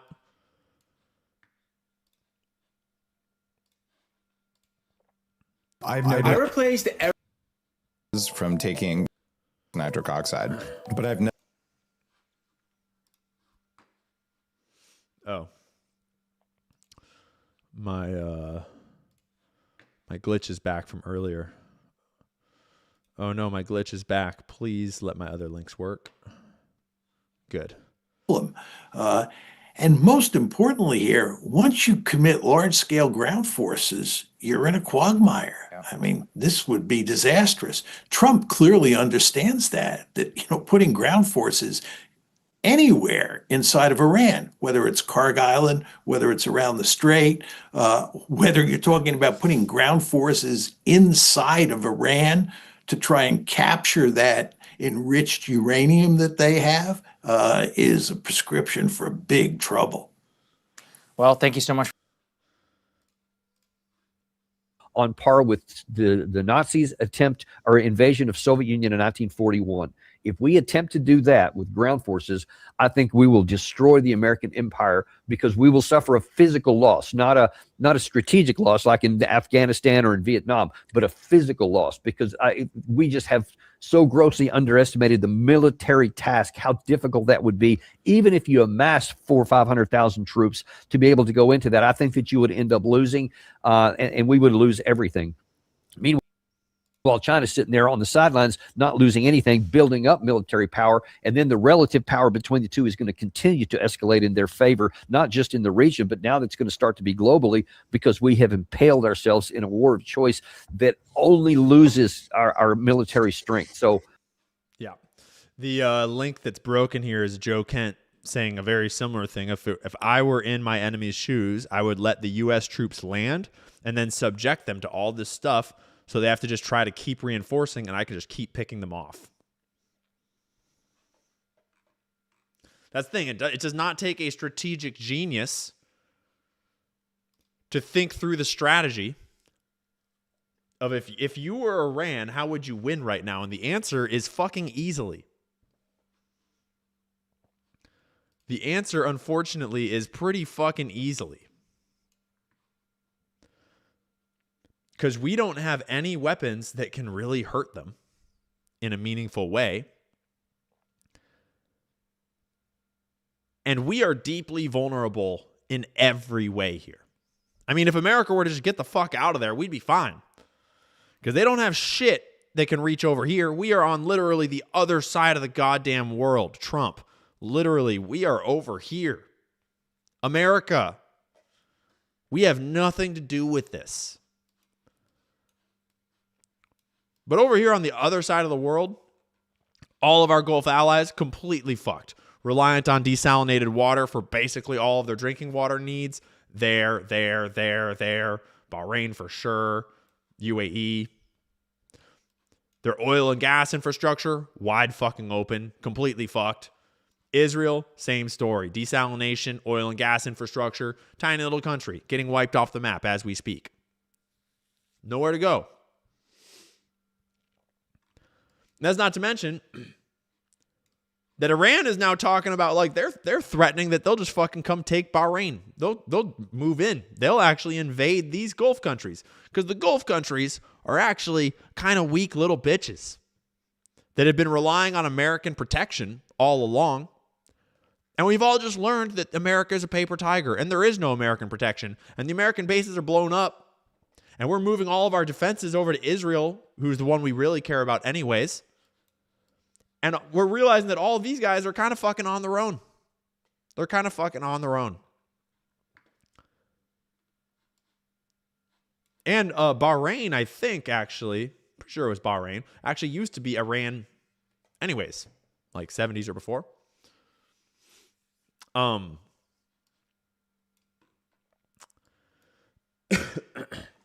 So tactically, militarily speaking, we are setting up for a suicide run. I've got a pretty weak-ass deployment map here. Ignore the crayon scribbly retarded lines here. We've got the 82nd Airborne. Oh, shit, it messed up all my cards, too. The 82nd Airborne stationed in Kuwait, ready to fly across, maybe drop on Karg Island, maybe drop in somewhere else. We got a bunch of Special Forces Tier 1 operators getting called over that we're kind of getting leaks about their deployment. I don't know if they're actually in Bahrain. I don't think we know where they are. There is the USS Georgia, a guided missile submarine that's lurking around here somewhere. And then we have all of our we have our MEUs, the USS Tripoli, the USS Boxer, the 11th MEU, and we have the USS Abraham Lincoln, which I don't think is still there actually. And the it's the USS Gerald R. Ford. So we have a couple carriers, a couple MEUs, the 82nd Airborne, all staging to roll in here and get stranded somewhere. But again, all these amphibious units that have to come in, wherever they're going to go, they're going to have to go through the fucking shooting gallery to get there. And then if you fly in the 82nd Airborne, they're on their own unless they get reinforced by the ships going through the shooting gallery or more air support from people flying in. It's pretty dark. It's not looking good. And it's all on behalf of Israel. Where's my other report? My other report get closed? Where's my other report?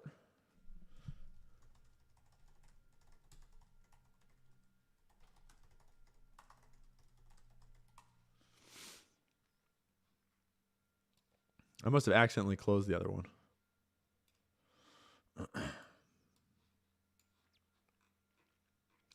All of this while we are just digging ourselves into debt. Genuinely, if you want a conspiracy theory around the war in Iran, follow the money. Because the money is flowing. Oil and gas executives are getting fucking rich. You know, the price of oil is going up. It sucks for us at the pump. But the dudes selling oil and gas right now, oh boy, are they getting rich. And then also, you know, the Trump family and their insider buddies are getting rich too. Off of insider fucking trading. Let me see if I got this article here. That what makes Zaxby's giant chicken finger quesadilla so giant? Rubs and crispy fingers. Zaxby's famous. Sorry. A glitch that we have to vibe code out of this bitch. So the Financial Times did a big report on the insider trading that seems like it happened right before Trump's big post about talks with Iran. Like minutes before. It was over $1 billion position was taken out, I believe.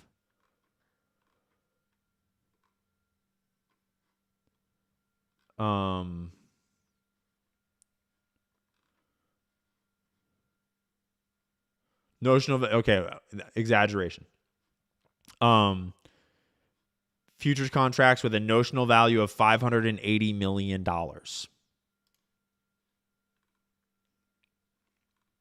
Like insane volume spike. Obviously, someone with foreknowledge taking out this massive position minutes before Trump announces that we're in talks with Iran, which we weren't. Then the market hard reverses. This motherfucker makes billions and billions and billions of dollars and then floats off into the night. Because we've never seen that before, obviously.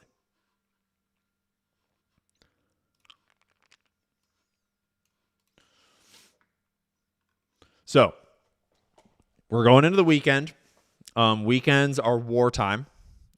Sagar coined the term weekend warriors, as in we can only fight the war on the weekends when the markets are closed. The price of oil is fucking high, and it's going to get a lot higher. And Richard Medhurst has done some really cool analysis of how that actually it's possible that this is a big play to concentrate oil dominance in America, because we are a net energy exporter. We are oil rich and gas rich. I'm a little skeptical that there's that much of a plan going on here. I don't think Israel had it that way in their minds, at least. It doesn't matter if you got a lot of oil money if you're getting bombed off the face of the earth.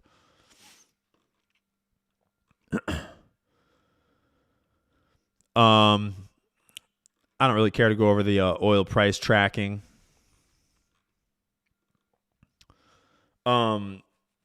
So far, 1 month in, the war has cost us over $25 billion in just like front-end costs. I don't believe that that includes all the destroyed bases, the destroyed multi-billion-dollar radar systems. Doesn't include all the gas we're spending on all the movements of troops and aircraft carriers and planes and all of that. Doesn't include the lost lives.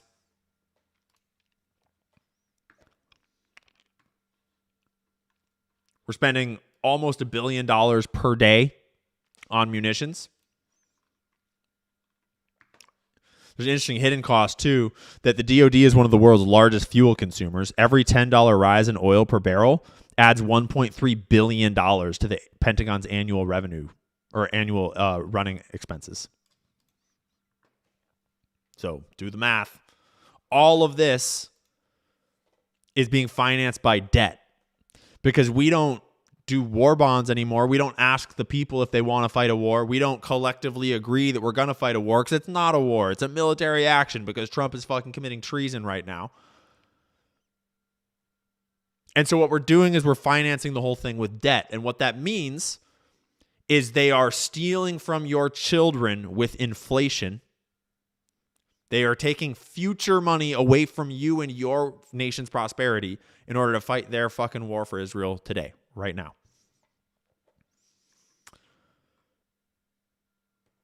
And all of that is not even taking into account that every day that Hormuz stays closed, the entire world sinks deeper and deeper into an inescapable trap. We're looking at food shortages, energy shortages. I am nowhere near smart enough to predict just how fucked up the economic fallout of all of this is going to be. Europe is going to be deeply, deeply in trouble. Southeast Asia, deeply in trouble from their energy reliance here. A bunch of them are going to have to turn to China for energy, pushing everyone into China's hands because they got to get their energy from someone.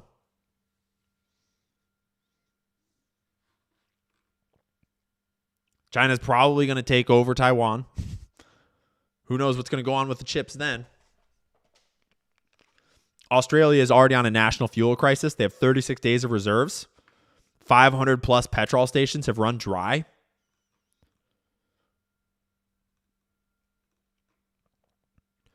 In Europe, multiple countries have already started to ration fuel.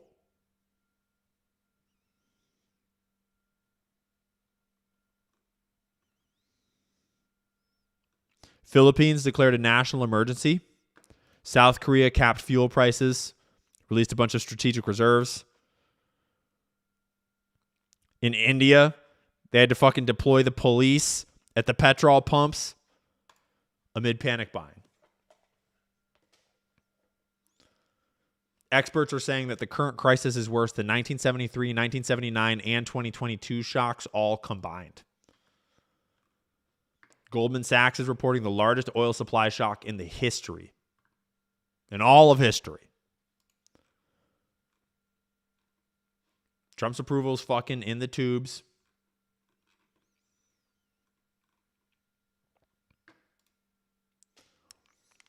And he can't get out of it. He cannot get out of it. Because if he tacos, if he walks away, Iran still controls Hormuz. They set the terms.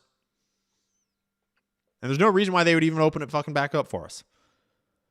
He can't walk away, and he can't stay. If he stays, it only gets worse and worse and worse, and nothing gets achieved. It is a no-win situation. It's lose, lose, lose. The only silver lining is that Israel is on the losing team, and Israel is very much who's going to lose the hardest, and Israel is very much done after this. I don't think there's a world where Israel makes it. And now let's drop into some supplemental sources here to kind of tie the whole room together.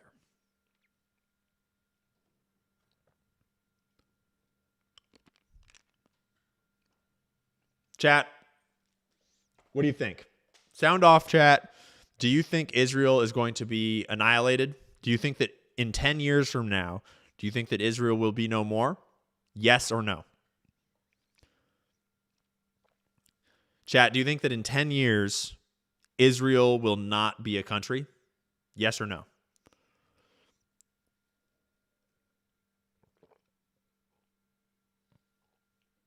And obviously, I'm not asking you if you wish that would be the case. That's a very different question.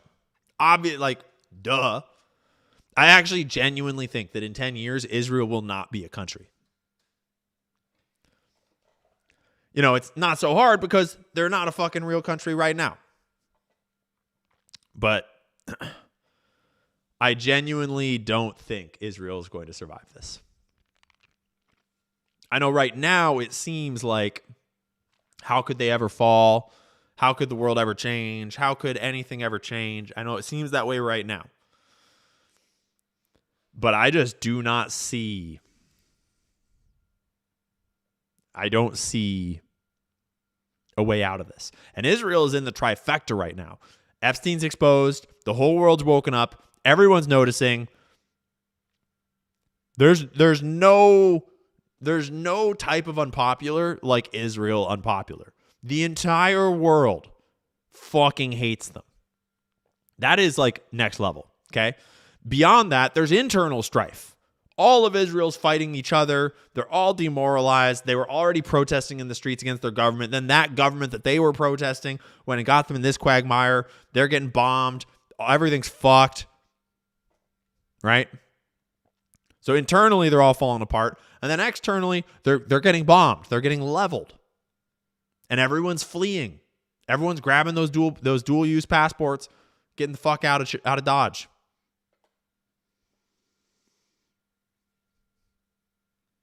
The emperor has been shown to be wearing no clothes. And Big Daddy America is running out of rockets. They're running out of interceptors. They're running out of patience and time and money. And dumb goy willing to go fight for the Jews. And so the Jewish project is very much about to be on its own in a foreign land, surrounded by all of the offspring of the people that they have murdered for generations. And there's a very serious military power in Iran that is not fucking around.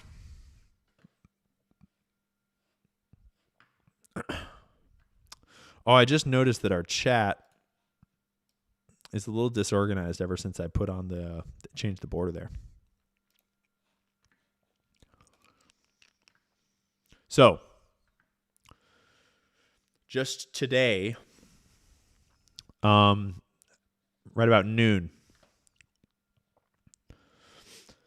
the foreign minister of Iran, Arachi, said Israel has hit two of Iran's largest steel factories, a power plant, and civilian nuclear sites, among other infrastructure. Israel claims it acted in coordination with the U.S., despite the fact that Trump promised Iran that we wouldn't strike any of their energy infrastructure for 5 days because he kept on walking back his threat that he couldn't keep because he realized it was a dumb fucking idea. So he started making up these things about talks that wasn't real. So once again, Trump has been wavering, and then Israel goes and fucking crosses a red line to drag us further in. Joe Kent has been proven right like 4 to 5 times just in the week since he came out and said it all. And again today, proven right. The attack contradicts POTUS' extended deadline for diplomacy. Iran will exact heavy prices for Israeli crimes.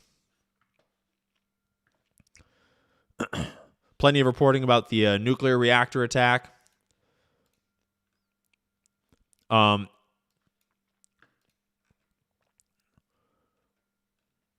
More reporting about it. Some photos.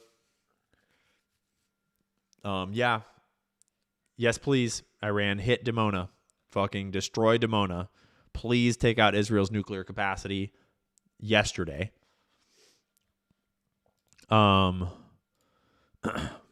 But we gotta watch we gotta watch this Lego movie. I think that it has music we aren't gonna listen to. Yeah, we're gonna turn off the music and we're just gonna watch it. This is Iranian propaganda, okay? So don't be fooled. This is Iranian propaganda. They're putting out Lego movie shit. It's very westernized. They very obviously understand what they're dealing with here. And their whole shtick is that they are fighting against the Epstein empire. And they're not wrong.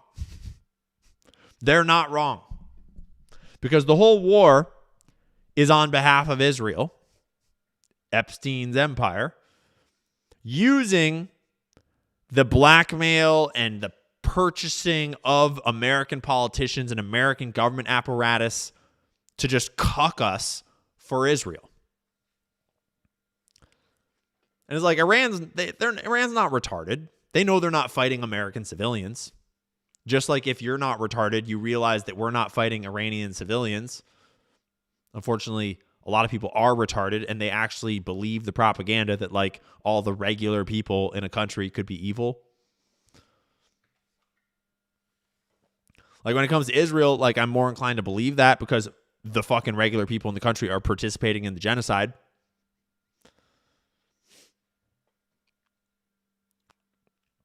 But no, the average Iranian person is not participating in a genocide. The average Iranian person is not a terrorist.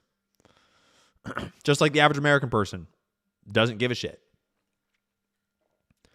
So they have all these memes baked into their fucking video, kind of trolling the American government of like how they're hitting our unhittable fucking planes and how they're blowing up our boats and how they're ready to party. They keep on saying, please deploy troops. Please put troops on the ground. We are ready for troops on the ground. And honestly, it makes sense. Iran is going to fucking, like, there is no greater gift that you could give to Iran than boots on the ground. And they close it by just trolling Trump this fucking hard. So Iran is clearly not afraid of the whole situation. They're out here baking up memes. I think I missed the part where they make the Epstein joke. In memory of the victims of Epstein Island. Could we please get some of that fucking energy in our government? Our government is fucking over in Israel signing bombs that are going to be dropped on children, doing nothing about the victims of Epstein Island. Half of our government was probably on Epstein Island. So if we could get a little more of this energy, that would be great. Because it shouldn't fall on fucking Iran to deal with the Epstein problem out here. It shouldn't fall on Iran to deal with the nation that infiltrated, blackmailed, and subverted our country. That should be our job. And we should be the ones dealing with it.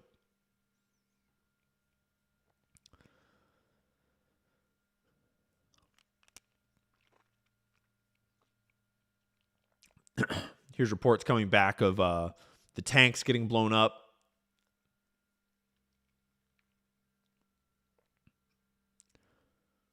The reports of over 100 Merkava tanks being destroyed in 15 days in their invasion of southern Lebanon. A $1,000 anti-tank missile against a $6 million armored behemoth. The real question is which side's strategy and resources will ultimately prove more decisive. Hezbollah fighters destroyed at least 21 Israeli Merkava battle tanks within just 24 hours on March 25th. And this is the thing about the American military, and by extension the Israeli military, because we're the ones that pay for their entire fucking military, because it's all our shit. This war has exposed, and I've mentioned this before, this war has exposed the result of letting a military-industrial complex grow up around war fighting. And to let your nation's military economy be driven by profit instead of by purpose or pragmatism. When you are building a military with purpose and pragmatism for the purpose of winning a war, you do so in the most efficient, most economic, most clever, creative way possible.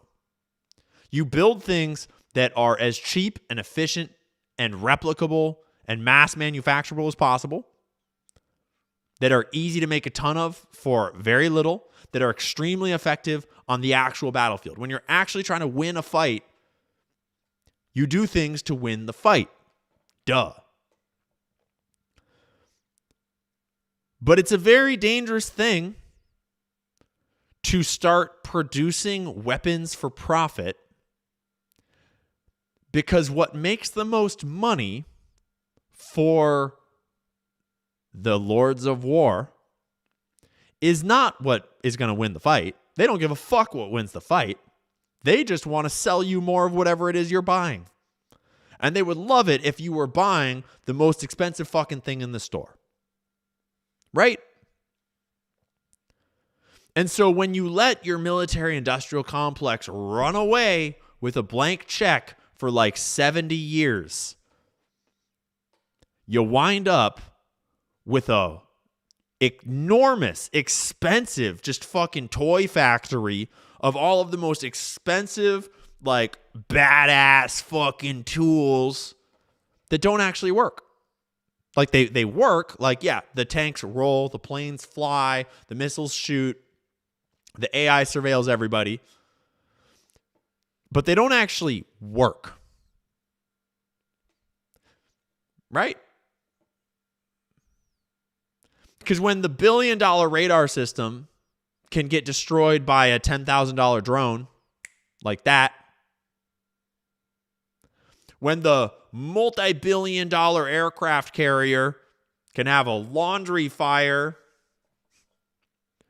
when the $60 million tank gets taken out by a single boom stick, costs a couple thousand, when you have no response to just first-person view drones being flown by some kid with a little bomb strapped to it,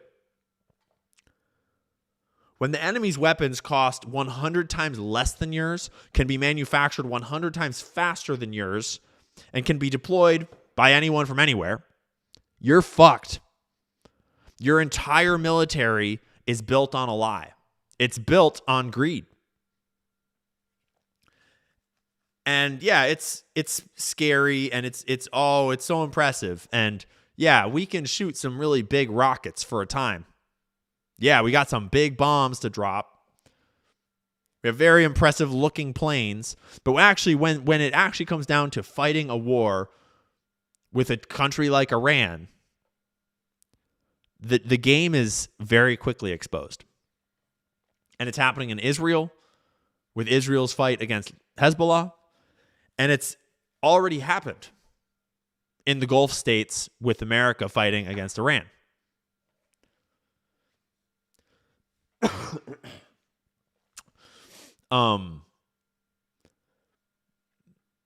So yeah, everyone is rearranging their perspective on the global world order right now. Everyone that's paying any attention. The New York Times themselves has now admitted in their reporting as well that, quote, many of the 13 military bases in the region used by American troops are all but uninhabitable, with ones in Kuwait, which is next door to Iran, suffering perhaps the most damage. It's all slowly coming out just how obliterated the U.S. military bases are. And it's not being censored and hush-hushed because they're actually doing fine. It's being censored and not really talked about because it's really bad. Because we're never going back to them.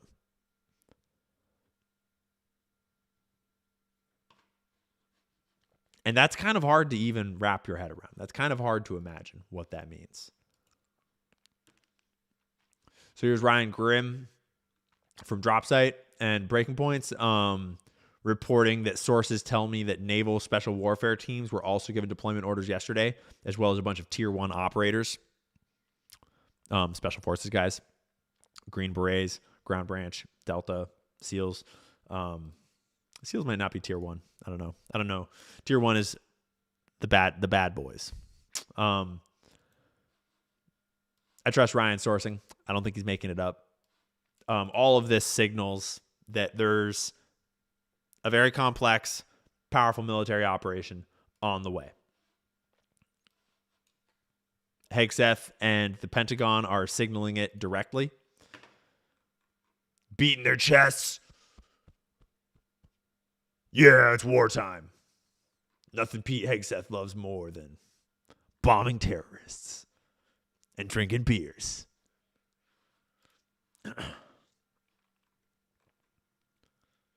A final blow is how they're phrasing it. A final blow. Right? First it was quick strikes, in and out, one weekend. It's all over. They're going to overthrow their own government. No problem. Boots on the ground is crazy. There's never going to be boots on the ground. How many fucking Zio shills called people like me crazy lunatics, conspiracy theorists, panicans for saying that this path leads to American boots on the ground. And then when the 12-day war ended, they were all like, ha ha, you should never be trusted again. You were wrong. It's like, no, bitch. We were early, and we all knew this was coming.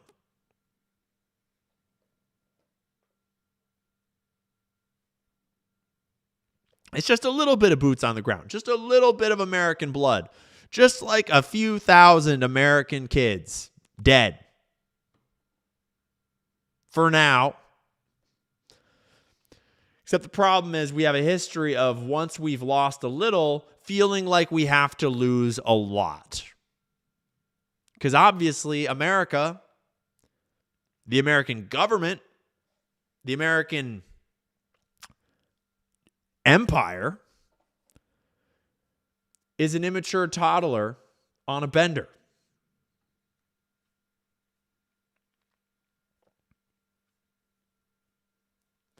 This is footage recently released of a strike over Iraq. All of Iran's propaganda comes out with the same like fucking vibes. But propaganda or no, it's just straight up information. This is FPV drone footage of them bringing the FPV drone war, like what's happening in Russia and Ukraine, to the battlefield in Iraq, where they first target the radar system and then they go and hit a Black Hawk on camera. I don't really want to I don't want to show the whole thing. You can see a little drone fly into the radar system. And then this drone goes and flies and goes and finds itself a Black Hawk and goes and booms it. FPV drone, very cheap thing. You can make it in your garage. And I just wanted to remind us all that the protests, the propaganda line that fucking Iran killed a bunch of its own citizens has been a lie from the start. It was always a lie. We all knew it was a lie. Mossad was trying to overthrow the government. Mossad was arming protesters, infiltrating with agents, killing Iranians, starting violence, starting chaos, as Mossad does. They're admitting it in the New York Times, like we don't all notice what this fucking means. No, it's not going to spur rebellion. That's not how this works. The regime is not changing. Sorry. The regime is very much here for the long haul, ready to fight, and they're not going anywhere.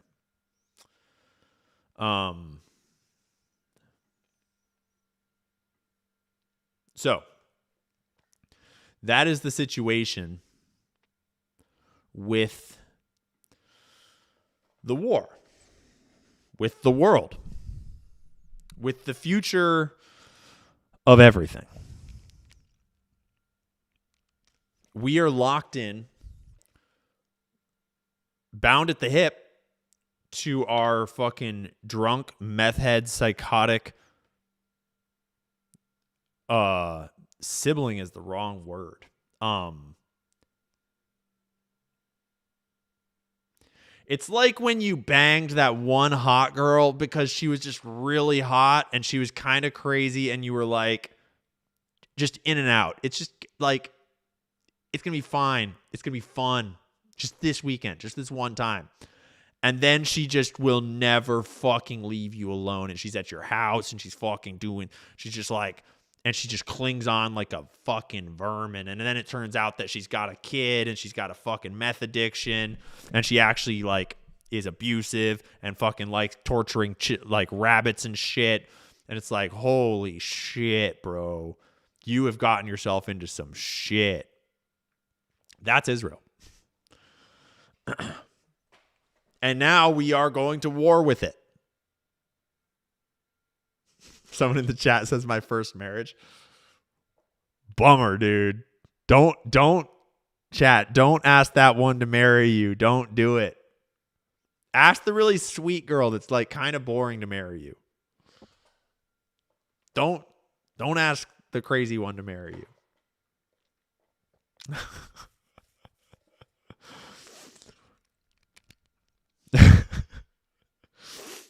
Thinking of more jokes. Enough of the jokes. Israel. Another joke. Fucking Israel. The end of Israel. We are locked into their war. There's seemingly nothing that can extricate us. Nothing that can break us free. We are about to go into this and learn the hard way. There very well might be an Israeli false flag in the future here. They very well might attack the U.S. homeland to try to drag us in deeper. China very well might feel emboldened and take Taiwan and maybe some more in the South China Sea. And there's damn well nothing we can do about it. Russia's going to take Ukraine. There's really not going to be much we can do about that. I don't see us ever going back to the Middle East, at least to the bases as they are now. I don't see anything but a very bloody, long, drawn out defeat here. And ultimately, when you look at the actual military truth of running out of rockets and defensive missiles, the radar systems are all destroyed. The bases are all destroyed. Israel's vulnerable. They're getting hit every night. We're getting ready to go in there, boots on the ground. When you look at that reality and you play it forwards a week, 2 weeks, 1 month, 3 months, at what point do we extricate?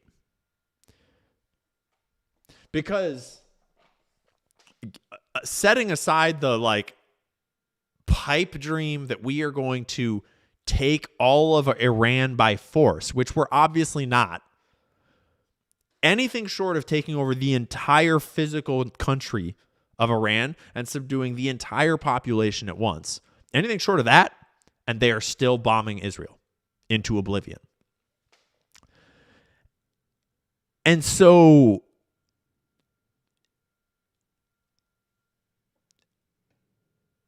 at what point do we fucking leave and say, bye, Israel, you're on your own? Because if we can't do that,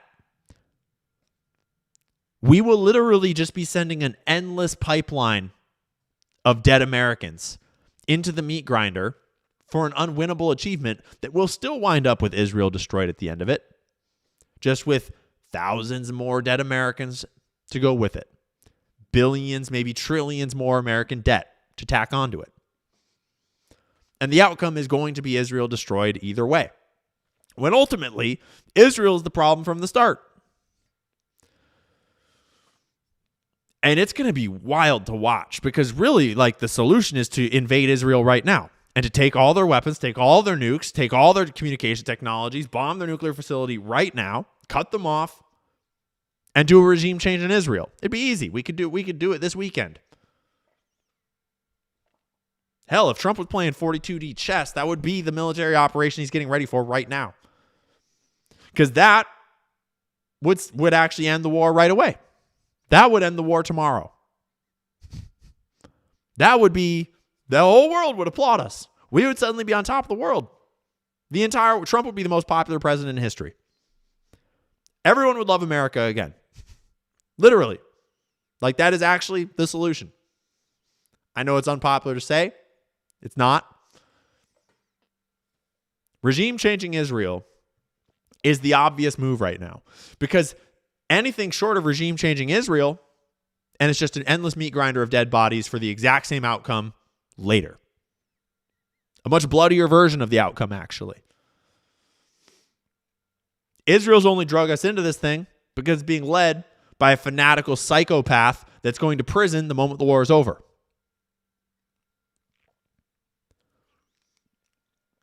And they're all just playing their power games with all of our lives, with the entire global economy. Thousands of people, maybe even tens, hundreds of thousands of people around the world are going to die because of the food and economic and energy shortages that this is causing. They're literally killing thousands and thousands, untold numbers of people, just so that we can go on pretending that Israel is not the problem here. But Israel is the problem here. They've always been the problem here. They're committing a genocide in Gaza. They're literally doing pogroms in the West Bank right now. Just wantonly hunting, murdering, raping, burning alive random people because they look different than them. Letting out all of their pent-up anxiety over their failed genocidal project. They're trying to expand their borders to the north into Lebanon, flimsily. Egypt's lining up, threatening to get into the war and fight back against them. They're getting flattened by Iranian missiles every night. There is no other outcome other than the end of Israel. And ending Israel's tantrum is the only way to stop this. And we have more than enough reason right now to go the fuck in there and regime change that shit. And honestly, that might be the only way that Israel actually survives this. The only way that Israel actually comes out of this as still a country might be by regime changing them right now and getting someone sane in charge to try to fix this. Obviously, that's not going to happen. But hey, I tried. Because if this goes on, as this does go on, it's going to get worse for everyone involved, for the entire world, and the outcome will be the same. Unless we start talking about nukes, and then shit gets real dark, real fast.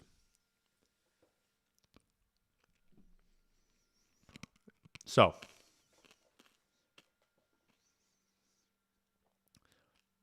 what about the UN? Oh boy, what a comment. What a cute comment. That one's on YouTube.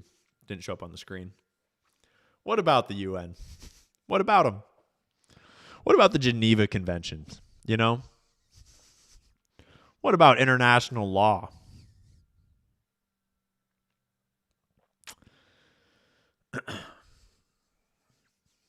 So that is the state of the war, the state of the world, the state of the Epstein class, the Epstein operation. We are all dropping into this wave together. It's a lot to take in. It's a lot to watch. It's a lot to learn about. It's a lot of propaganda to decode. And I'm doing my best to keep up with it, keep up on it, keep you updated. I've been very sick this week. So thanks for waiting for more shows.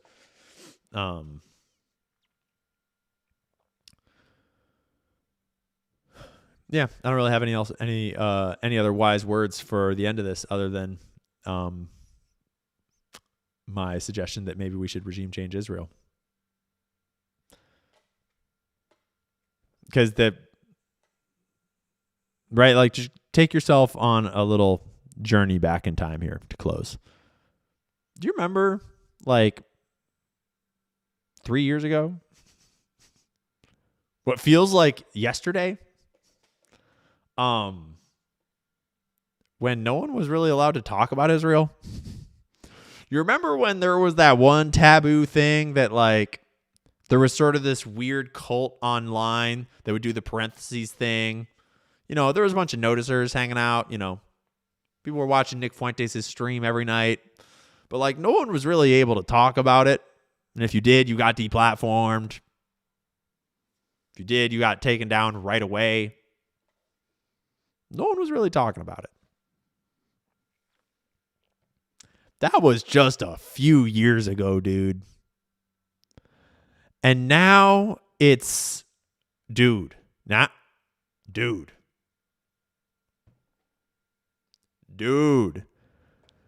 distance we have come in waking up to the whole Jewish question, situation, project thing going on out here. I think there's still a lot more intellectual and spiritual unpacking of the actual root of the situation, of what really is causing this. What really is this an expression of? How do you really address and solve this in the long run? I think there's a lot more to be done on that. To ensure that this never happens again. Because we're coming to the end of the road of the Zionist project, a 100-year project, 120-ish years. But I'm hoping we can wrap it up in a hopefully clean and conscientious way that hopefully has the least bloodshed necessary and the most progress towards a better future, where we don't let anyone who believes that they are inherently better than everyone else ever really acquire too much power ever again. Because that's the supremacist thread is the thread. The supremacist thread is what leads to genocides. It's what leads to all this evil. And so I'm hoping as we go, the next several years of this story winding down to a very fucking messed up ending, I'm sure. I'm hoping that we can all learn enough about it and from it and reflect on it deeply enough to not let anyone ever drag us into this situation again, be they Jewish or otherwise. But that's a conversation for another day. Probably many conversations for many more days. As for now, pray for our troops. Pray for the American men and women that are shipped overseas. It's very likely that they are gearing up right now. And it's very much certain that they are not all coming home.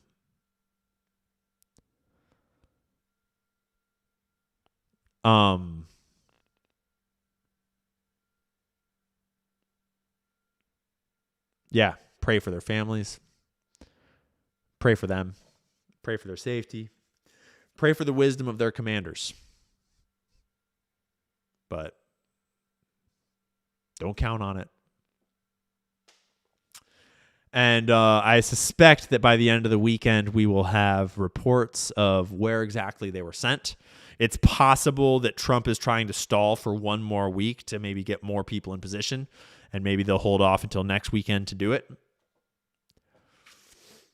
And lastly, perhaps most importantly for you here at home, for you here on the internet,